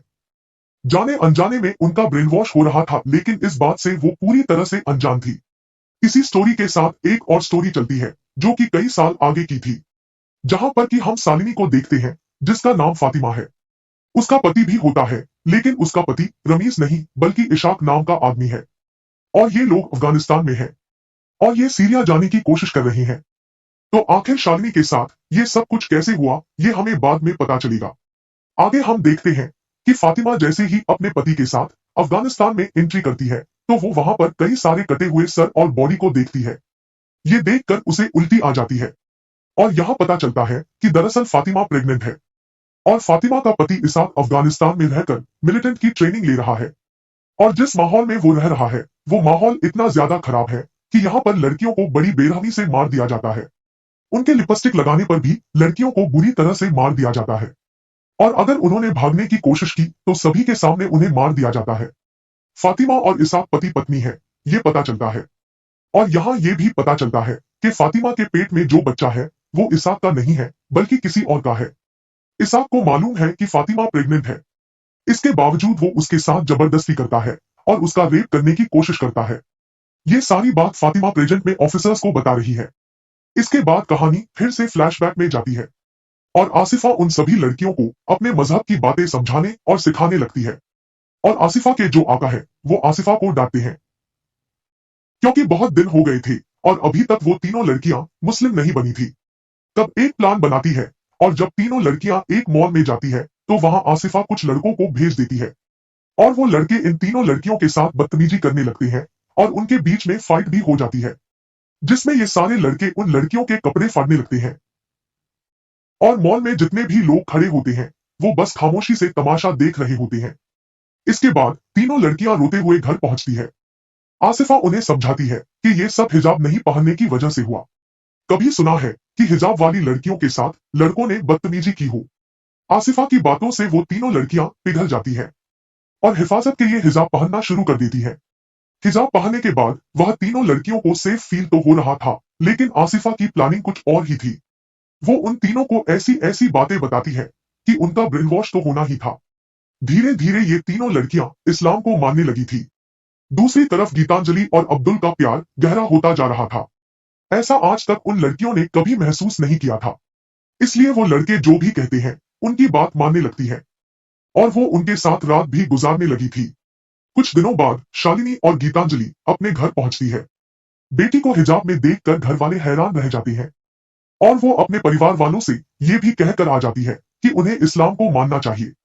अब शालिनी और गीतांजलि जैसे ही वापस आती है तो एक बहुत बड़ी प्रॉब्लम हो जाती है और वो प्रॉब्लम ये थी कि शालिनी प्रेग्नेंट हो गई थी, लेकिन रमीज इस बच्चे को एक्सेप्ट नहीं करना चाह रहा था क्योंकि दोनों का मजहब अलग है। तब यहाँ पर आसिफा उससे कहती है कि अगर शालिनी अपना मजहब बदल ले तब तुम उससे शादी करके उसके बच्चे को एक्सेप्ट करोगे। इस बात पर रमीज हाँ कर देता है। तब शालिनी अपना धर्म चेंज कर लेती है। उसके साथ साथ गीतांजलि भी अपना धर्म परिवर्तन कर लेती है। मजहब बदलने के बाद अब गीतांजलि और शालिनी की जिंदगी में प्रॉब्लम आना शुरू हो गई थी। गीतांजलि का बॉयफ्रेंड अब्दुल गीतांजलि की कुछ न्यूड पिक्चर्स मांगता है। गीतांजलि अब्दुल से प्यार करती है, इसलिए गीतांजलि न्यूड पिक्चर्स दे देती है। और इससे भी बड़ी प्रॉब्लम तो शालिनी के साथ थी, क्योंकि रमीज उसे छोड़कर जा चुका था। ये वो बर्दाश्त नहीं कर पा रही थी। वो आसिफा के पास जाती है और आसिफा उन्हें मौलाना के पास लेकर जाती है। मौलाना उन्हें बताते हैं कि रमीज अपनी माँ के साथ किसी दूसरे देश में चला गया है और अब वो वहीं रहेगा, यहाँ नहीं आएगा। इस हालत में शालिनी घर वापस भी नहीं जा सकती है, क्योंकि वो प्रेग्नेंट है और उस बच्चे को गिराना भी हराम है। तो मौलाना उससे कहते हैं कि वैसे ही तुमने बहुत बड़ा गुनाह कर लिया है, क्योंकि शादी से पहले हमला होना ये बहुत बड़ा गुनाह होता है। मौलाना इसाक नाम के आदमी के बारे में शालिनी को बताते हैं कि ये आदमी तुम्हारे लिए बेहतर होगा। वो तुमसे शादी करेगा और तुम्हारे बच्चे को भी एक्सेप्ट करेगा और अल्लाह तुम्हारे सारे गुनाहों को माफ कर देगा। तुम्हें सीरिया जाकर एक बार अल्लाह के दरबार में अपने सर को झुकाना चाहिए। शालिनी का ब्रेन वॉश पूरी तरह से हो चुका था, इसलिए मौलाना जो भी कह रहे थे वो उनकी सारी बातों को मान रही थी। वो इसाक से शादी कर लेती है। शादी की बात शालिनी की माँ को पता चलती है तो वो दौड़ती हुई आती है और जब वो अपनी बेटी को देखती है तो वो हैरान रह जाती है, क्योंकि उसकी शादी हो चुकी थी और मौलाना के लोग शालिनी से उसकी माँ को नहीं मिलने देते हैं। वो शालिनी को अपने साथ ले जाने लगते हैं। शालिनी से कहा गया था कि हनीमून के लिए कोलंबो जा रहे हैं, जबकि वो लोग सीरिया जा रहे थे। शालिनी बैकग्राउंड में बताती है कि ये लोग बड़ी आसानी से पासपोर्ट वीजा का जुगाड़ कर लेते हैं और यहीं पर शालिनी का नाम बदलकर फातिमा रखा गया था। इसके बाद वो पहले तो कोलंबो ही जाते हैं। दूसरी तरफ अब्दुल गीतांजलि को कॉल करता है और अब्दुल भी गीतांजलि को अपने साथ सीरिया चलने को कहता है, लेकिन यहाँ पर गीतांजलि साफ मना कर देती है। वो उससे कहती है कि मैं अपने देश को छोड़कर कहीं भी नहीं जाने वाली।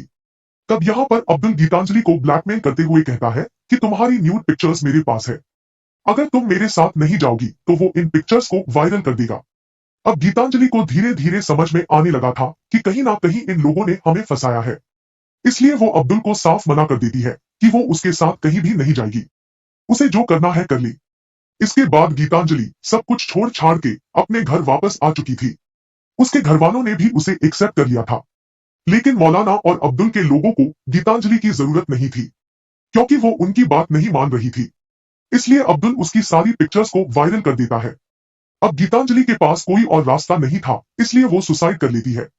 अब शालिनी की कैथलिक फ्रेंड नीमा शालिनी के पास कॉल करती है और उस वक्त शालिनी कोलंबो में थी। नीमा शालिनी को कॉल करके सब कुछ बता देती है कि हम लोग एक ट्रैप में फंस चुके हैं। जो हमारे साथ हुआ था वो सब एक प्लानिंग थी और आसिफा ने हमारे साथ साजिश रची थी और अब हम उस साजिश में पूरी तरह फंस चुके हैं। नीमा उसे गीतांजलि के बारे में भी बता देती है कि उसने सुसाइड कर लिया है। अब नीमा उसे अपने बारे में बताती है। वो उससे कहती है कि आसिफा ने मुझे एक लड़के से मिलवाया था, उसके साथ डिनर पर गई थी। वहां उस लड़के ने मेरे ड्रिंक में बेहोशी की दवा मिला दी थी, जिसके बाद वो मुझे अपने घर ले गया और वहां जाकर कई सारे लोगों ने मेरे साथ गलत काम किया। अब ये सारी बातें सुनने के बाद शालिनी पूरी तरह से डर गई थी, जबकि उसे इसाक पर अभी भी थोड़ा बहुत विश्वास था। लेकिन वो जिस माहौल में वो थी वो माहौल बहुत ही ज्यादा खराब था। वहां औरतों को बेरहमी से मारा जाता और उनके साथ मोलेस्टेशन किया जाता। यहाँ पर जितनी भी औरतें हैं वो इसी तरह लाई गई है। अब कुछ दिनों के बाद शालिनी को एक बच्चा होता है और वो उस बच्चे के बारे में सबसे पहले अपनी माँ को बताना चाहती थी, इसलिए वो किसी तरीके से अपनी माँ को मैसेज करती है।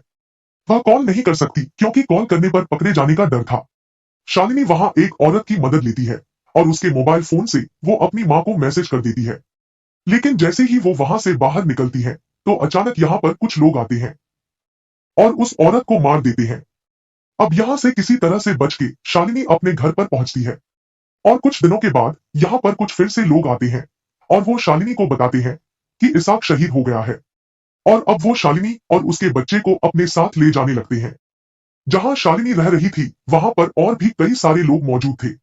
यहाँ पर वो शालिनी के बच्चे को भी अलग कर देते हैं। वो शालिनी और शालिनी के साथ रहने वाली औरतों को एक जगह से दूसरी जगह पर भेजते रहते हैं और जब वो एक जगह पर पहुंचती है तो शालिनी को वहां पता चलता है कि इसाक जिंदा है और उसने उसका सिर्फ इस्तेमाल किया है। प्रेजेंट में शालिनी अपने ऑफिसरों को बताती है कि उनका जो ग्रुप था उनमें से हर रोज एक लड़की को मोलेस्ट किया जाता था और रात भर उनकी इज्जत के साथ खिलवाड़ किया जाता था। दूसरी तरफ नीमा पुलिस के पास पहुंच चुकी थी और जो कुछ उनके साथ हुआ था वो पुलिस वालों को वो सब कुछ बता देती है, लेकिन पुलिस भी उनकी मदद नहीं कर रही थी। यहाँ नीमा बताती है कि केरल में हर साल हजारों लड़कियों का धर्म परिवर्तन होता है और इतनी सारी लड़कियां गायब होती हैं जिनके बारे में आपको मालूम नहीं है। लेकिन पुलिस वाले भी उनके यहाँ पर एफआईआर दर्ज नहीं करते हैं क्योंकि नीमा के पास कोई सबूत नहीं था। और दूसरी तरफ अफगानिस्तान में इन सारी लड़कियों को दूसरे ट्रेनिंग कैंप में ले जाया जाता है और शालिनी मैपिंग काफी अच्छे तरीके से करती है।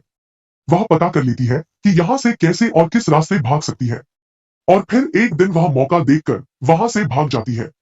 उसके साथ दो और भी लड़कियां थी लेकिन उन दोनों लड़कियों को मार दिया जाता है। लेकिन शालिनी यहाँ से सही सलामत भाग जाती है। लेकिन आखिर में वो अफगानिस्तान के सोल्जर के हाथ लग जाती है और उसी के बाद से शालिनी उन ऑफिसरों को ये सारी स्टोरी बता रही होती है। फिल्म खत्म होने के बाद उनके परिवार के लोगों दिखाया गया है जिनके साथ ये घटना घट चुकी है। अब इस फिल्म के टेक्निकल टीम की बात करते हैं। सुदीप्तो सेन ने इसे डायरेक्ट किया है। इसे प्रोड्यूस किया है विपुल अमृतलाल शाह ने। इस फिल्म के राइटर्स हैं सूर्यपाल सिंह, सुदीप्तो सेन और विपुल अमृतलाल शाह। इस फिल्म के म्यूजिक डायरेक्टर हैं वीरेश श्रीवंश और बिशप ज्योति। संजय शर्मा ने इस फिल्म की एडिटिंग की है और इस फिल्म की प्रोडक्शन कंपनी है सनशाइन पिक्चर्स और इस फिल्म का रनिंग टाइम है 138 मिनट्स।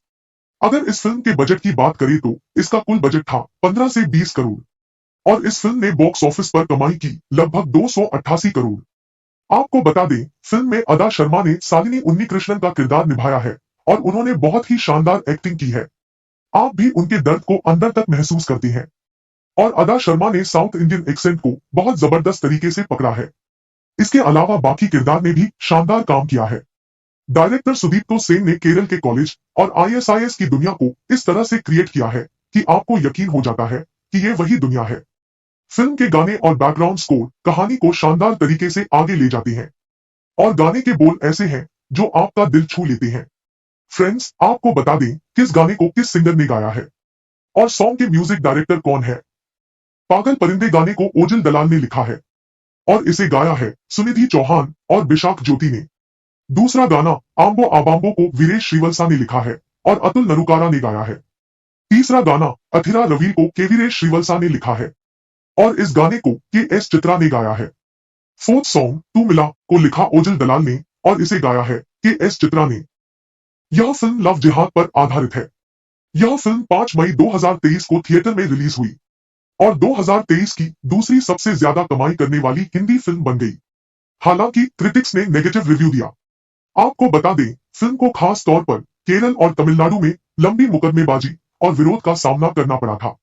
आपको बता दें भारतीय राष्ट्रीय कांग्रेस और भारतीय कम्युनिस्ट पार्टी मार्क्सवादी ने भी फिल्म निर्माताओं पर राज्य को बदनाम करने और संघ परिवार के एजेंडे को बढ़ावा देने का इल्जाम लगाया। अब बात करते हैं एक्टिंग की, किस एक्टर ने कौन सा कैरेक्टर प्ले किया है और किस एक्टर ने सबसे अच्छी एक्टिंग की है। अदा शर्मा ने रोल प्ले किया है शालिनी उन्नीकृष्णन उर्फ फातिमा बी का। योगिता बिहानी ने रोल प्ले किया है निमाह का। सोनिया बलानी ने रोल प्ले किया है आसिफा का। सिद्धि इग्नानी ने रोल प्ले किया है गीतांजलि का। शालिनी की मां का रोल प्ले किया है देवदर्शिनी ने। इसके अलावा और भी एक्टर्स हैं जिन्होंने बहुत अच्छा काम किया है। वह है विजय कृष्णा, प्रणय पचौरी, प्रणव मिश्रा। फ्रेंड्स, आपको बता दें फिल्म के प्रोड्यूसर विपुल अमृतलाल शाह इस फिल्म के क्रिएटिव डायरेक्टर भी है। यह 5 मई 2023 को सिनेमाघरों में रिलीज हुई थी। फिल्म के डिजिटल स्ट्रीमिंग राइट्स Z5 ने खरीदा है। फ्रेंड्स, अब बात करते हैं इस फिल्म की कहानी की। कहानी की शुरुआत होती है जांच अफसरों से घिरी फातिमा उर्फ शालिनी उन्नीकृष्णन यानी अदा शर्मा से, जो अपने दर्दनाक पास्ट को बयान करते हुए कहती है, मैंने आईएसआईएस कब ज्वाइन किया ये जानने के लिए ये जानना जरूरी है कि कैसे और क्यों ज्वाइन किया। फिर शुरू होती है बैक स्टोरी। शालिनी उन ऑफिसर को अपना फ्लैशबैक सुनाती है। वो बताती है कि वो केरल की रहने वाली है। केरल में उसका पूरी फैमिली है। उसकी फैमिली में उसकी माँ और दादी है, उसके पिता नहीं है और शालिनी अपने छोटे से परिवार में बहुत ज्यादा खुश थी। शालिनी की पढ़ाई कंप्लीट हुई। उसके बाद वो आगे नर्सिंग की पढ़ाई करना चाहती है। नर्सिंग की पढ़ाई के लिए उसके घर वाले इजाजत दे देते हैं। इसके बाद शालिनी केरल के कासरगोड में नर्सिंग स्कूल में एडमिशन लेती है। शालिनी हॉस्टल में रहती है। उसके हॉस्टल रूम की पार्टनर थी जिसमें गीतांजलि, निमा और आसिफा थी। शालिनी और गीतांजलि हिंदू, नीमा कैथलिक और आसिफा मुस्लिम थी। शालिनी इनके साथ रहने लगती है और आगे चलकर इनकी दोस्ती गहरी हो जाती है। और यहाँ शालिनी, गीतांजलि, नीमा और आसिफा के खौफनाक इरादों से बेखबर थी। शुरुआत में ही बता दिया जाता है कि आसिफा लोगों का ब्रेन वॉश करवाकर उनका धर्मांतरण करवाती है, मजहब तब्दील करवाना चाहती है, उन्हें मुस्लिम बनाती है। एक दिन अचानक एक आदमी मोबाइल से इनकी कुछ पिक्चर्स क्लिक कर रहा होता है और साथ ही यहाँ पर आसिफा के साथ के कुछ लोगों को भी दिखाया जाता है जो लड़कियों का ब्रेन वॉश करके देश से बाहर भेजने का काम करते हैं। उनकी एक बहुत बड़ी गैंग है। आसिफा इन सभी लोगों को खाना खिलाने के लिए ले जाती है। जब ये खाना शुरू करने ही वाली थी कि आसिफा और नीमा प्रे करने लगती है, जिसे देखकर शालिनी उनसे पूछती है तो आसिफा जवाब देती है कि जब हम खाना खाना शुरू करते हैं तो सबसे पहले हम अल्लाह से दुआ करते हैं। यहाँ पर आसिफा सिर्फ अपने मजहब की बातें करती है और किसी गॉड को ना मानने को कहती है। आसिफा उनसे कहती है कि हिंदू रिलीजन के जो गॉड होते हैं वो उन्हें ठीक से प्रोटेक्ट नहीं कर पाते हैं, क्योंकि जो गॉड खुद को प्रोटेक्ट नहीं कर सकते वो अपने बच्चों को कैसे प्रोटेक्ट करेंगे। इसलिए तुम्हें भी अल्लाह को मानना चाहिए। इन तीनों लड़कियों के हॉस्टल घर से बहुत दूर थे, लेकिन आसिफा का घर उसके हॉस्टल से बहुत करीब था। इसलिए आसिफा उनसे कहती है कि उन्हें अपने घर भी जाने की जरूरत नहीं है, मेरे घर आ जाना चाहिए। मेरा घर भी तुम्हें अपनी फैमिली की याद जरूर दिलाएगा। दरअसल आसिफा के पास अपने रूममेट्स को अपने परिवार और धर्म से दूर ले जाकर इस्लाम कबूल करवाने का एक खुफिया एजेंडा है। इसके लिए वो अपने दो नकली भाइयों का भी सहारा लेती है, जिसका नाम रमीज और अब्दुल है। आसिफा इन दोनों को रमीज और अब्दुल से मिलवाती है और इस तरह उनसे दोस्ती करवाने के बाद उन्हें घर तक ले आती है और वो अपने परिवार वालों से भी मिलवाती है। इसके बाद आसिफा अब्दुल और रमीज के साथ मिलकर ऐसा जाल बिछाते हैं कि लड़कियां कट्टरपंथी बन जाती है। जाने अनजाने में उनका ब्रेन वॉश हो रहा था, लेकिन इस बात से वो पूरी तरह से अनजान थी। इसी स्टोरी के साथ एक और स्टोरी चलती है जो कि कई साल आगे की थी, जहां पर कि हम शालिनी को देखते हैं जिसका नाम फातिमा है। उसका पति भी होता है, लेकिन उसका पति रमीज नहीं बल्कि इशाक नाम का आदमी है और ये लोग अफगानिस्तान में है और ये सीरिया जाने की कोशिश कर रहे हैं। तो आखिर शालिनी के साथ ये सब कुछ कैसे हुआ ये हमें बाद में पता चलेगा। आगे हम देखते हैं कि फातिमा जैसे ही अपने पति के साथ अफगानिस्तान में एंट्री करती है तो वो वहां पर कई सारे कटे हुए सर और बॉडी को देखती है। ये देखकर उसे उल्टी आ जाती है और यहाँ पता चलता है कि दरअसल फातिमा प्रेग्नेंट है और फातिमा का पति इसाक अफगानिस्तान में रहकर मिलिटेंट की ट्रेनिंग ले रहा है और जिस माहौल में वो रह रहा है वो माहौल इतना ज्यादा खराब है कि यहाँ पर लड़कियों को बड़ी बेरहमी से मार दिया जाता है। उनके लिपस्टिक लगाने पर भी लड़कियों को बुरी तरह से मार दिया जाता है और अगर उन्होंने भागने की कोशिश की तो सभी के सामने उन्हें मार दिया जाता है। फातिमा और इसाक पति पत्नी है, ये पता चलता है और यहाँ ये भी पता चलता है कि फातिमा के पेट में जो बच्चा है वो इसाक का नहीं है बल्कि किसी और का है। इसाक को मालूम है कि फातिमा प्रेग्नेंट है, इसके बावजूद वो उसके साथ जबरदस्ती करता है और उसका रेप करने की कोशिश करता है। ये सारी बात फातिमा प्रेजेंट में ऑफिसर्स को बता रही है। इसके बाद कहानी फिर से फ्लैशबैक में जाती है और आसिफा उन सभी लड़कियों को अपने मजहब की बातें समझाने और सिखाने लगती है और आसिफा के जो आका है वो आसिफा को डांटते हैं क्योंकि बहुत दिन हो गए थे और अभी तक वो तीनों लड़कियां मुस्लिम नहीं बनी थी। तब एक प्लान बनाती है और जब तीनों लड़कियां एक मॉल में जाती है तो वहां आसिफा कुछ लड़कों को भेज देती है और वो लड़के इन तीनों लड़कियों के साथ बदतमीजी करने लगते हैं और उनके बीच में फाइट भी हो जाती है, जिसमें ये सारे लड़के उन लड़कियों के कपड़े फाड़ने लगते हैं और मॉल में जितने भी लोग खड़े होते हैं वो बस खामोशी से तमाशा देख रहे होते हैं। इसके बाद तीनों लड़कियां रोते हुए घर पहुंचती है। आसिफा उन्हें समझाती है कि ये सब हिजाब नहीं पहनने की वजह से हुआ। कभी सुना है कि हिजाब वाली लड़कियों के साथ लड़कों ने बदतमीजी की हो। आसिफा की बातों से वो तीनों लड़कियां पिघल जाती है और हिफाजत के लिए हिजाब पहनना शुरू कर देती है। हिजाब पहनने के बाद वह तीनों लड़कियों को सेफ फील तो हो रहा था, लेकिन आसिफा की प्लानिंग कुछ और ही थी। वो उन तीनों को ऐसी ऐसी बातें बताती है कि उनका ब्रेन वॉश तो होना ही था। धीरे धीरे ये तीनों लड़कियां इस्लाम को मानने लगी थी। दूसरी तरफ गीतांजलि और अब्दुल का प्यार गहरा होता जा रहा था। ऐसा आज तक उन लड़कियों ने कभी महसूस नहीं किया था। इसलिए वो लड़के जो भी कहते हैं उनकी बात मानने लगती है और वो उनके साथ रात भी गुजारने लगी थी। कुछ दिनों बाद शालिनी और गीतांजलि अपने घर पहुंचती है। बेटी को हिजाब में देखकर घर वाले हैरान रह जाते हैं और वो अपने परिवार वालों से ये भी कहकर आ जाती है कि उन्हें इस्लाम को मानना चाहिए। अब शालिनी और गीतांजलि जैसे ही वापस आती है तो एक बहुत बड़ी प्रॉब्लम हो जाती है और वो प्रॉब्लम ये थी कि शालिनी प्रेग्नेंट हो गई थी, लेकिन रमीज इस बच्चे को एक्सेप्ट नहीं करना चाह रहा था क्योंकि दोनों का मजहब अलग है। तब यहाँ पर आसिफा उससे कहती है कि अगर शालिनी अपना मजहब बदल ले तब तुम उससे शादी करके उसके बच्चे को एक्सेप्ट करोगे। इस बात पर रमीज हाँ कर देता है। तब शालिनी अपना धर्म चेंज कर लेती है। उसके साथ साथ गीतांजलि भी अपना धर्म परिवर्तन कर लेती है। मजहब बदलने के बाद अब गीतांजलि और शालिनी की जिंदगी में प्रॉब्लम आना शुरू हो गई थी। गीतांजलि का बॉयफ्रेंड अब्दुल गीतांजलि की कुछ न्यूड पिक्चर्स मांगता है। गीतांजलि अब्दुल से प्यार करती है, इसलिए गीतांजलि न्यूड पिक्चर्स दे देती है। और इससे भी बड़ी प्रॉब्लम तो शालिनी के साथ थी, क्योंकि रमीज उसे छोड़कर जा चुका था। ये वो बर्दाश्त नहीं कर पा रही थी। वो आसिफा के पास जाती है और आसिफा उन्हें मौलाना के पास लेकर जाती है। मौलाना उन्हें बताते हैं कि रमीज अपनी माँ के साथ किसी दूसरे देश में चला गया है और अब वो वहीं रहेगा, यहाँ नहीं आएगा। इस हालत में शालिनी घर वापस भी नहीं जा सकती है, क्योंकि वो प्रेग्नेंट है और उस बच्चे को गिराना भी हराम है। तो मौलाना उससे कहते हैं कि वैसे ही तुमने बहुत बड़ा गुनाह कर लिया है, क्योंकि शादी से पहले हमला होना ये बहुत बड़ा गुनाह होता है। मौलाना इसाक नाम के आदमी के बारे में शालिनी को बताते हैं कि ये आदमी तुम्हारे लिए बेहतर होगा। वो तुमसे शादी करेगा और तुम्हारे बच्चे को भी एक्सेप्ट करेगा और अल्लाह तुम्हारे सारे गुनाहों को माफ कर देगा। तुम्हें सीरिया जाकर एक बार अल्लाह के दरबार में अपने सर को झुकाना चाहिए। शालिनी का ब्रेन वॉश पूरी तरह से हो चुका था, इसलिए मौलाना जो भी कह रहे थे वो उनकी सारी बातों को मान रही थी। वो इसाक से शादी कर लेती है। शादी की बात शालिनी की माँ को पता चलती है तो वो दौड़ती हुई आती है और जब वो अपनी बेटी को देखती है तो वो हैरान रह जाती है, क्योंकि उसकी शादी हो चुकी थी और मौलाना के लोग शालिनी से उसकी माँ को नहीं मिलने देते हैं। वो शालिनी को अपने साथ ले जाने लगते हैं। शालिनी से कहा गया था कि हनीमून के लिए कोलंबो जा रहे हैं, जबकि वो लोग सीरिया जा रहे थे। शालिनी बैकग्राउंड में बताती है कि ये लोग बड़ी आसानी से पासपोर्ट वीजा का जुगाड़ कर लेते हैं और यहीं पर शालिनी का नाम बदलकर फातिमा रखा गया था। इसके बाद वो पहले तो कोलंबो ही जाते हैं। दूसरी तरफ अब्दुल गीतांजलि को कॉल करता है और अब्दुल भी गीतांजलि को अपने साथ सीरिया चलने को कहता है, लेकिन यहाँ पर गीतांजलि साफ मना कर देती है। वो उससे कहती है कि मैं अपने देश को छोड़कर कहीं भी नहीं जाने वाली। तब यहाँ पर अब्दुल गीतांजलि को ब्लैकमेल करते हुए कहता है कि तुम्हारी न्यूड पिक्चर्स मेरे पास है, अगर तुम मेरे साथ नहीं जाओगी तो वो इन पिक्चर्स को वायरल कर देगा।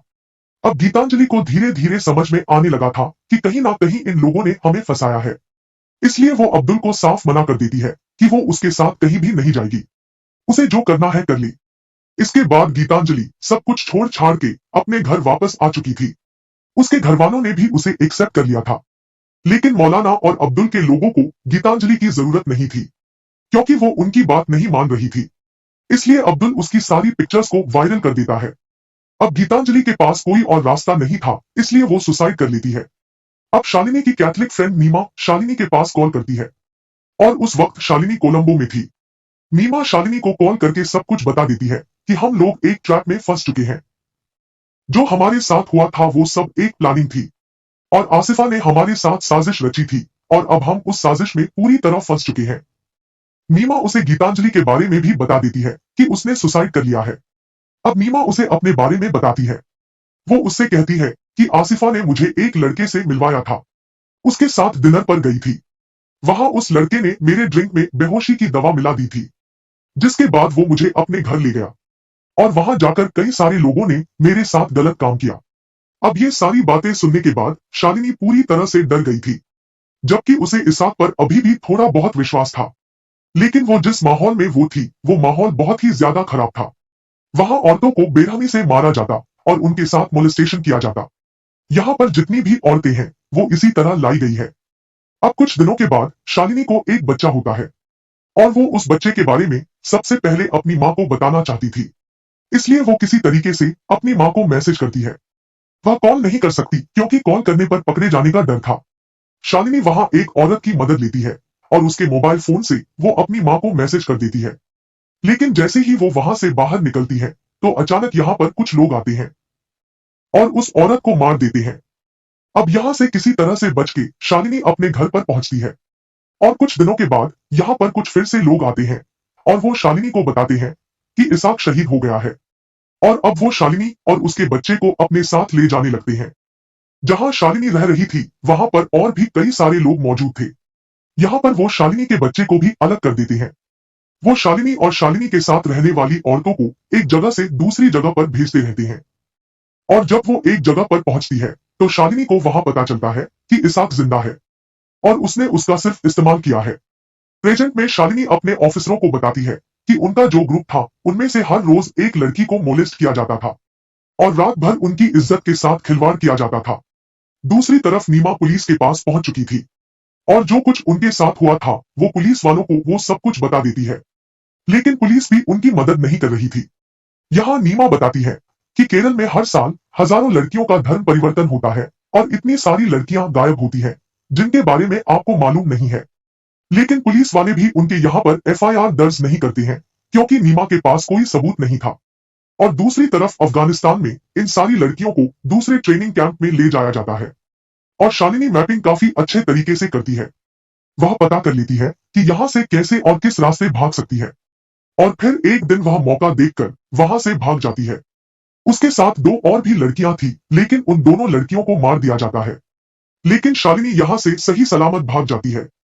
लेकिन आखिर में वो अफगानिस्तान के सोल्जर के हाथ लग जाती है और उसी के बाद से शालिनी उन ऑफिसरों को ये सारी स्टोरी बता रही होती है।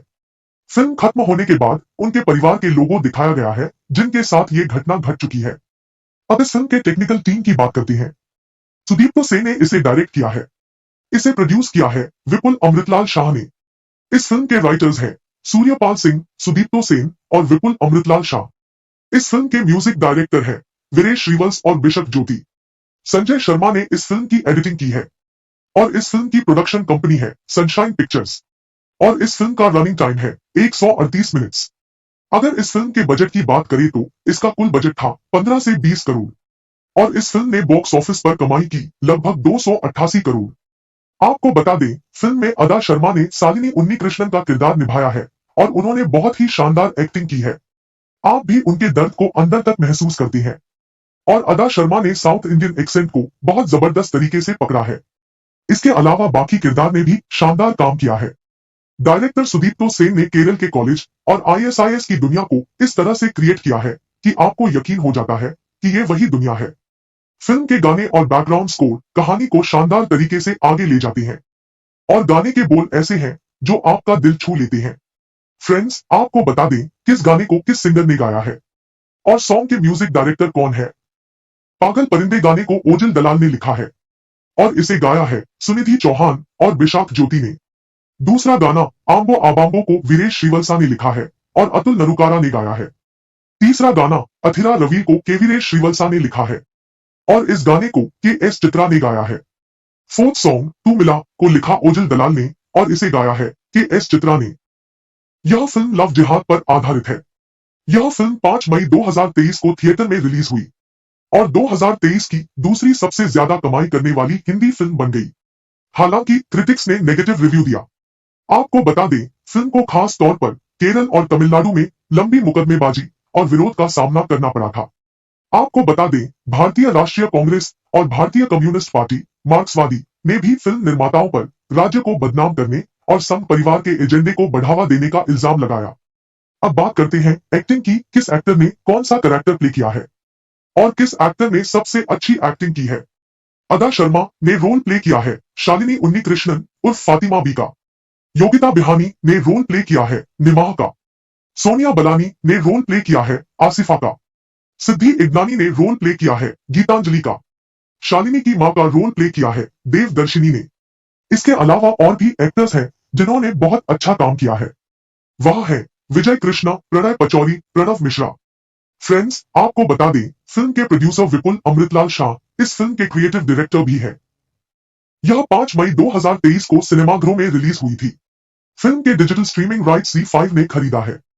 फ्रेंड्स, अब बात करते हैं इस फिल्म की कहानी की। कहानी की शुरुआत होती है जांच अफसरों से घिरी फातिमा उर्फ शालिनी उन्नीकृष्णन यानी अदा शर्मा से, जो अपने दर्दनाक पास्ट को बयान करते हुए कहती है, मैंने आईएसआईएस कब ज्वाइन किया ये जानने के लिए ये जानना जरूरी है कि कैसे और क्यों ज्वाइन किया। फिर शुरू होती है बैक स्टोरी। शालिनी उन ऑफिसर को अपना फ्लैशबैक सुनाती है। वो बताती है कि वो केरल की रहने वाली है। केरल में उसका पूरी फैमिली है। उसकी फैमिली में उसकी माँ और दादी है, उसके पिता नहीं है और शालिनी अपने छोटे से परिवार में बहुत ज्यादा खुश थी। शालिनी की पढ़ाई कंप्लीट हुई। उसके बाद वो आगे नर्सिंग की पढ़ाई करना चाहती है। नर्सिंग की पढ़ाई के लिए उसके घर वाले इजाजत दे देते हैं। इसके बाद शालिनी केरल के कासरगोड में नर्सिंग स्कूल में एडमिशन लेती है। शालिनी हॉस्टल में रहती है। उसके हॉस्टल रूम की पार्टनर थी जिसमें गीतांजलि, निमा और आसिफा थी। शालिनी और गीतांजलि हिंदू, नीमा कैथलिक और आसिफा मुस्लिम थी। शालिनी इनके साथ रहने लगती है और आगे चलकर इनकी दोस्ती गहरी हो जाती है। और यहाँ शालिनी, गीतांजलि, नीमा और आसिफा के खौफनाक इरादों से बेखबर थी। शुरुआत में ही बता दिया जाता है कि आसिफा लोगों का ब्रेन वॉश करवाकर उनका धर्मांतरण करवाती है, मजहब तब्दील करवाना चाहती है, उन्हें मुस्लिम बनाती है। एक दिन अचानक एक आदमी मोबाइल से इनकी कुछ पिक्चर्स क्लिक कर रहा होता है और साथ ही यहाँ पर आसिफा के साथ के कुछ लोगों को भी दिखाया जाता है जो लड़कियों का ब्रेन वॉश करके देश से बाहर भेजने का काम करते हैं। उनकी एक बहुत बड़ी गैंग है। आसिफा इन सभी लोगों को खाना खिलाने के लिए ले जाती है। जब ये खाना शुरू करने ही वाले थे कि आसिफा और नीमा प्रे करने लगती है, जिसे देखकर शालिनी उनसे पूछती है तो आसिफा जवाब देती है कि जब हम खाना खाना शुरू करते हैं तो सबसे पहले हम अल्लाह से दुआ करते हैं। यहाँ पर आसिफा सिर्फ अपने मजहब की बातें करती है और किसी गॉड को ना मानने को कहती है। आसिफा उनसे कहती है कि हिंदू रिलीजन के जो गॉड होते हैं वो उन्हें ठीक से प्रोटेक्ट नहीं कर पाते हैं, क्योंकि जो गॉड खुद को प्रोटेक्ट नहीं कर सकते वो अपने बच्चों को कैसे प्रोटेक्ट करेंगे। इसलिए तुम्हें भी अल्लाह को मानना चाहिए। इन तीनों लड़कियों के हॉस्टल घर से बहुत दूर थे, लेकिन आसिफा का घर उसके हॉस्टल से बहुत करीब था। इसलिए आसिफा उनसे कहती है कि उन्हें अपने घर भी जाने की जरूरत नहीं है, मेरे घर आ जाना चाहिए। मेरा घर भी तुम्हें अपनी फैमिली की याद जरूर दिलाएगा। दरअसल आसिफा के पास अपने रूममेट्स को अपने परिवार और धर्म से दूर ले जाकर इस्लाम कबूल करवाने का एक खुफिया एजेंडा है। इसके लिए वो अपने दो नकली भाइयों का भी सहारा लेती है, जिसका नाम रमीज और अब्दुल है। आसिफा इन दोनों को रमीज और अब्दुल से मिलवाती है और इस तरह उनसे दोस्ती करवाने के बाद उन्हें घर तक ले आती है और वो अपने परिवार वालों से भी मिलवाती है। इसके बाद आसिफा अब्दुल और रमीज के साथ मिलकर ऐसा जाल बिछाते हैं कि लड़कियां कट्टरपंथी बन जाती है।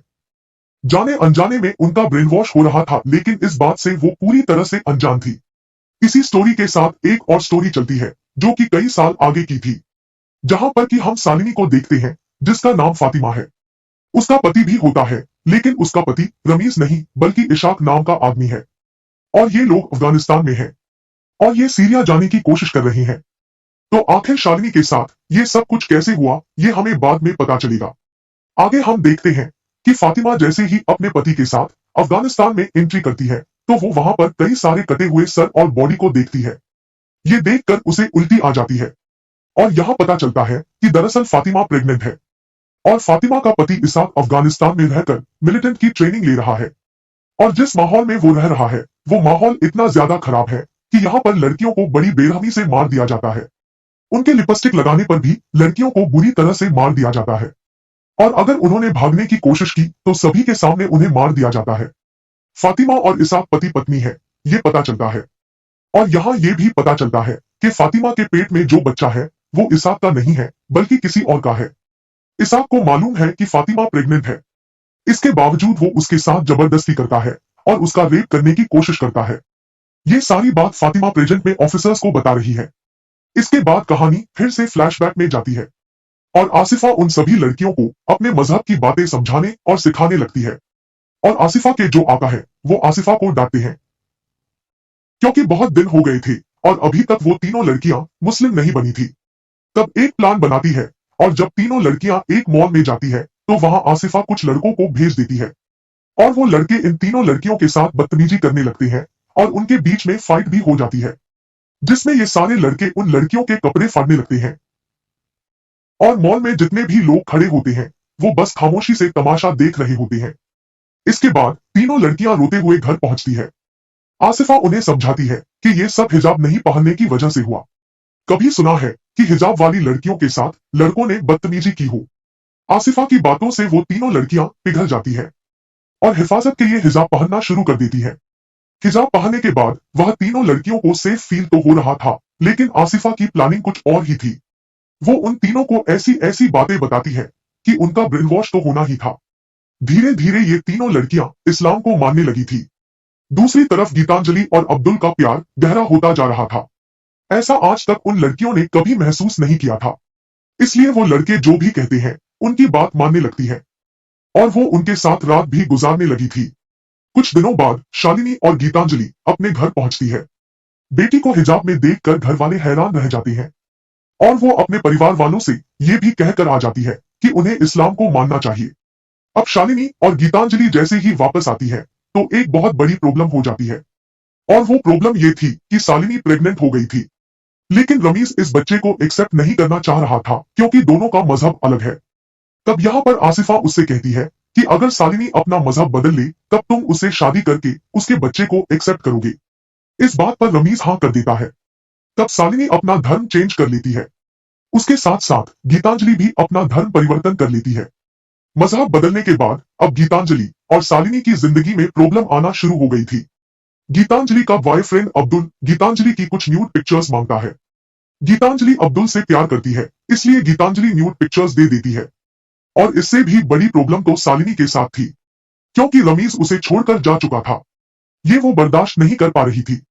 वो आसिफा के पास जाती है और आसिफा उन्हें मौलाना के पास लेकर जाती है।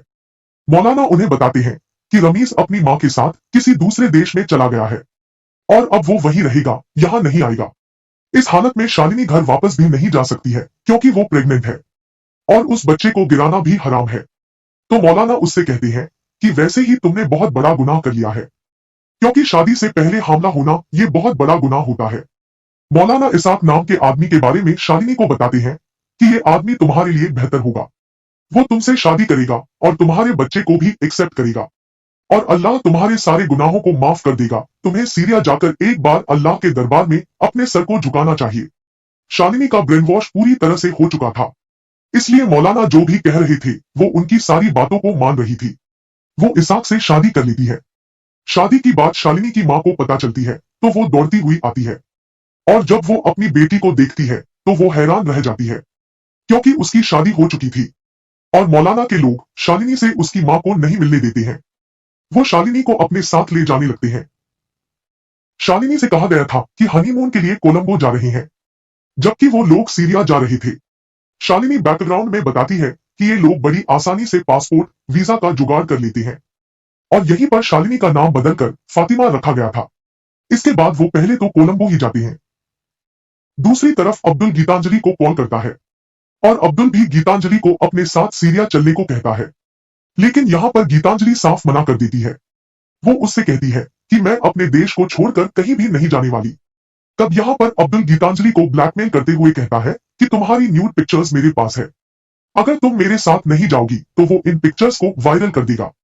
अब गीतांजलि को धीरे धीरे समझ में आने लगा था कि कहीं ना कहीं इन लोगों ने हमें फंसाया है, इसलिए वो अब्दुल को साफ मना कर देती है कि वो उसके साथ कहीं भी नहीं जाएगी। उसे जो करना है कर ले। इसके बाद गीतांजलि सब कुछ छोड़ छाड़ के अपने घर वापस आ चुकी थी। उसके घर वालों ने भी उसे एक्सेप्ट कर लिया था, लेकिन मौलाना और अब्दुल के लोगों को गीतांजलि की जरूरत नहीं थी, क्योंकि वो उनकी बात नहीं मान रही थी। इसलिए अब्दुल उसकी सारी पिक्चर्स को वायरल कर देता है। अब गीतांजलि के पास कोई और रास्ता नहीं था, इसलिए वो सुसाइड कर लेती है। अब शालिनी की कैथलिक फ्रेंड नीमा शालिनी के पास कॉल करती है और उस वक्त शालिनी कोलंबो में थी। नीमा शालिनी को कॉल करके सब कुछ बता देती है कि हम लोग एक ट्रैप में फंस चुके हैं। जो हमारे साथ हुआ था वो सब एक प्लानिंग थी और आसिफा ने हमारे साथ साजिश रची थी और अब हम उस साजिश में पूरी तरह फंस चुके हैं। मीमा उसे गीतांजलि के बारे में भी बता देती है कि उसने सुसाइड कर लिया है। अब मीमा उसे अपने बारे में बताती है। वो उससे कहती है कि आसिफा ने मुझे एक लड़के से मिलवाया था, उसके साथ डिनर पर गई थी। वहां उस लड़के ने मेरे ड्रिंक में बेहोशी की दवा मिला दी थी, जिसके बाद वो मुझे अपने घर ले गया और वहां जाकर कई सारे लोगों ने मेरे साथ गलत काम किया। अब ये सारी बातें सुनने के बाद शालिनी पूरी तरह से डर गई थी, जबकि उसे इसाक पर अभी भी थोड़ा बहुत विश्वास था। लेकिन वो जिस माहौल में वो थी वो माहौल बहुत ही ज्यादा खराब था। वहां औरतों को बेरहमी से मारा जाता और उनके साथ मोलेस्टेशन किया जाता। यहाँ पर जितनी भी औरतें हैं वो इसी तरह लाई गई है। अब कुछ दिनों के बाद शालिनी को एक बच्चा होता है और वो उस बच्चे के बारे में सबसे पहले अपनी माँ को बताना चाहती थी, इसलिए वो किसी तरीके से अपनी माँ को मैसेज करती है। वह कॉल नहीं कर सकती क्योंकि कॉल करने पर पकड़े जाने का डर था। शालिनी वहां एक औरत की मदद लेती है और उसके मोबाइल फोन से वो अपनी माँ को मैसेज कर देती है। लेकिन जैसे ही वो वहां से बाहर निकलती है तो अचानक यहाँ पर कुछ लोग आते हैं और उस औरत को मार देते हैं। अब यहाँ से किसी तरह से बच के शालिनी अपने घर पर पहुंचती है। और कुछ दिनों के बाद यहाँ पर कुछ फिर से लोग आते हैं और वो शालिनी को बताते हैं कि इसाक शहीद हो गया है। और अब वो शालिनी और उसके बच्चे को अपने साथ ले जाने लगते हैं। जहां शालिनी रह रही थी वहां पर और भी कई सारे लोग मौजूद थे। यहाँ पर वो शालिनी के बच्चे को भी अलग कर देते हैं। वो शालिनी और शालिनी के साथ रहने वाली औरतों को एक जगह से दूसरी जगह पर भेजते रहते हैं। और जब वो एक जगह पर पहुंचती है तो शालिनी को वहां पता चलता है कि इसाक जिंदा है और उसने उसका सिर्फ इस्तेमाल किया है।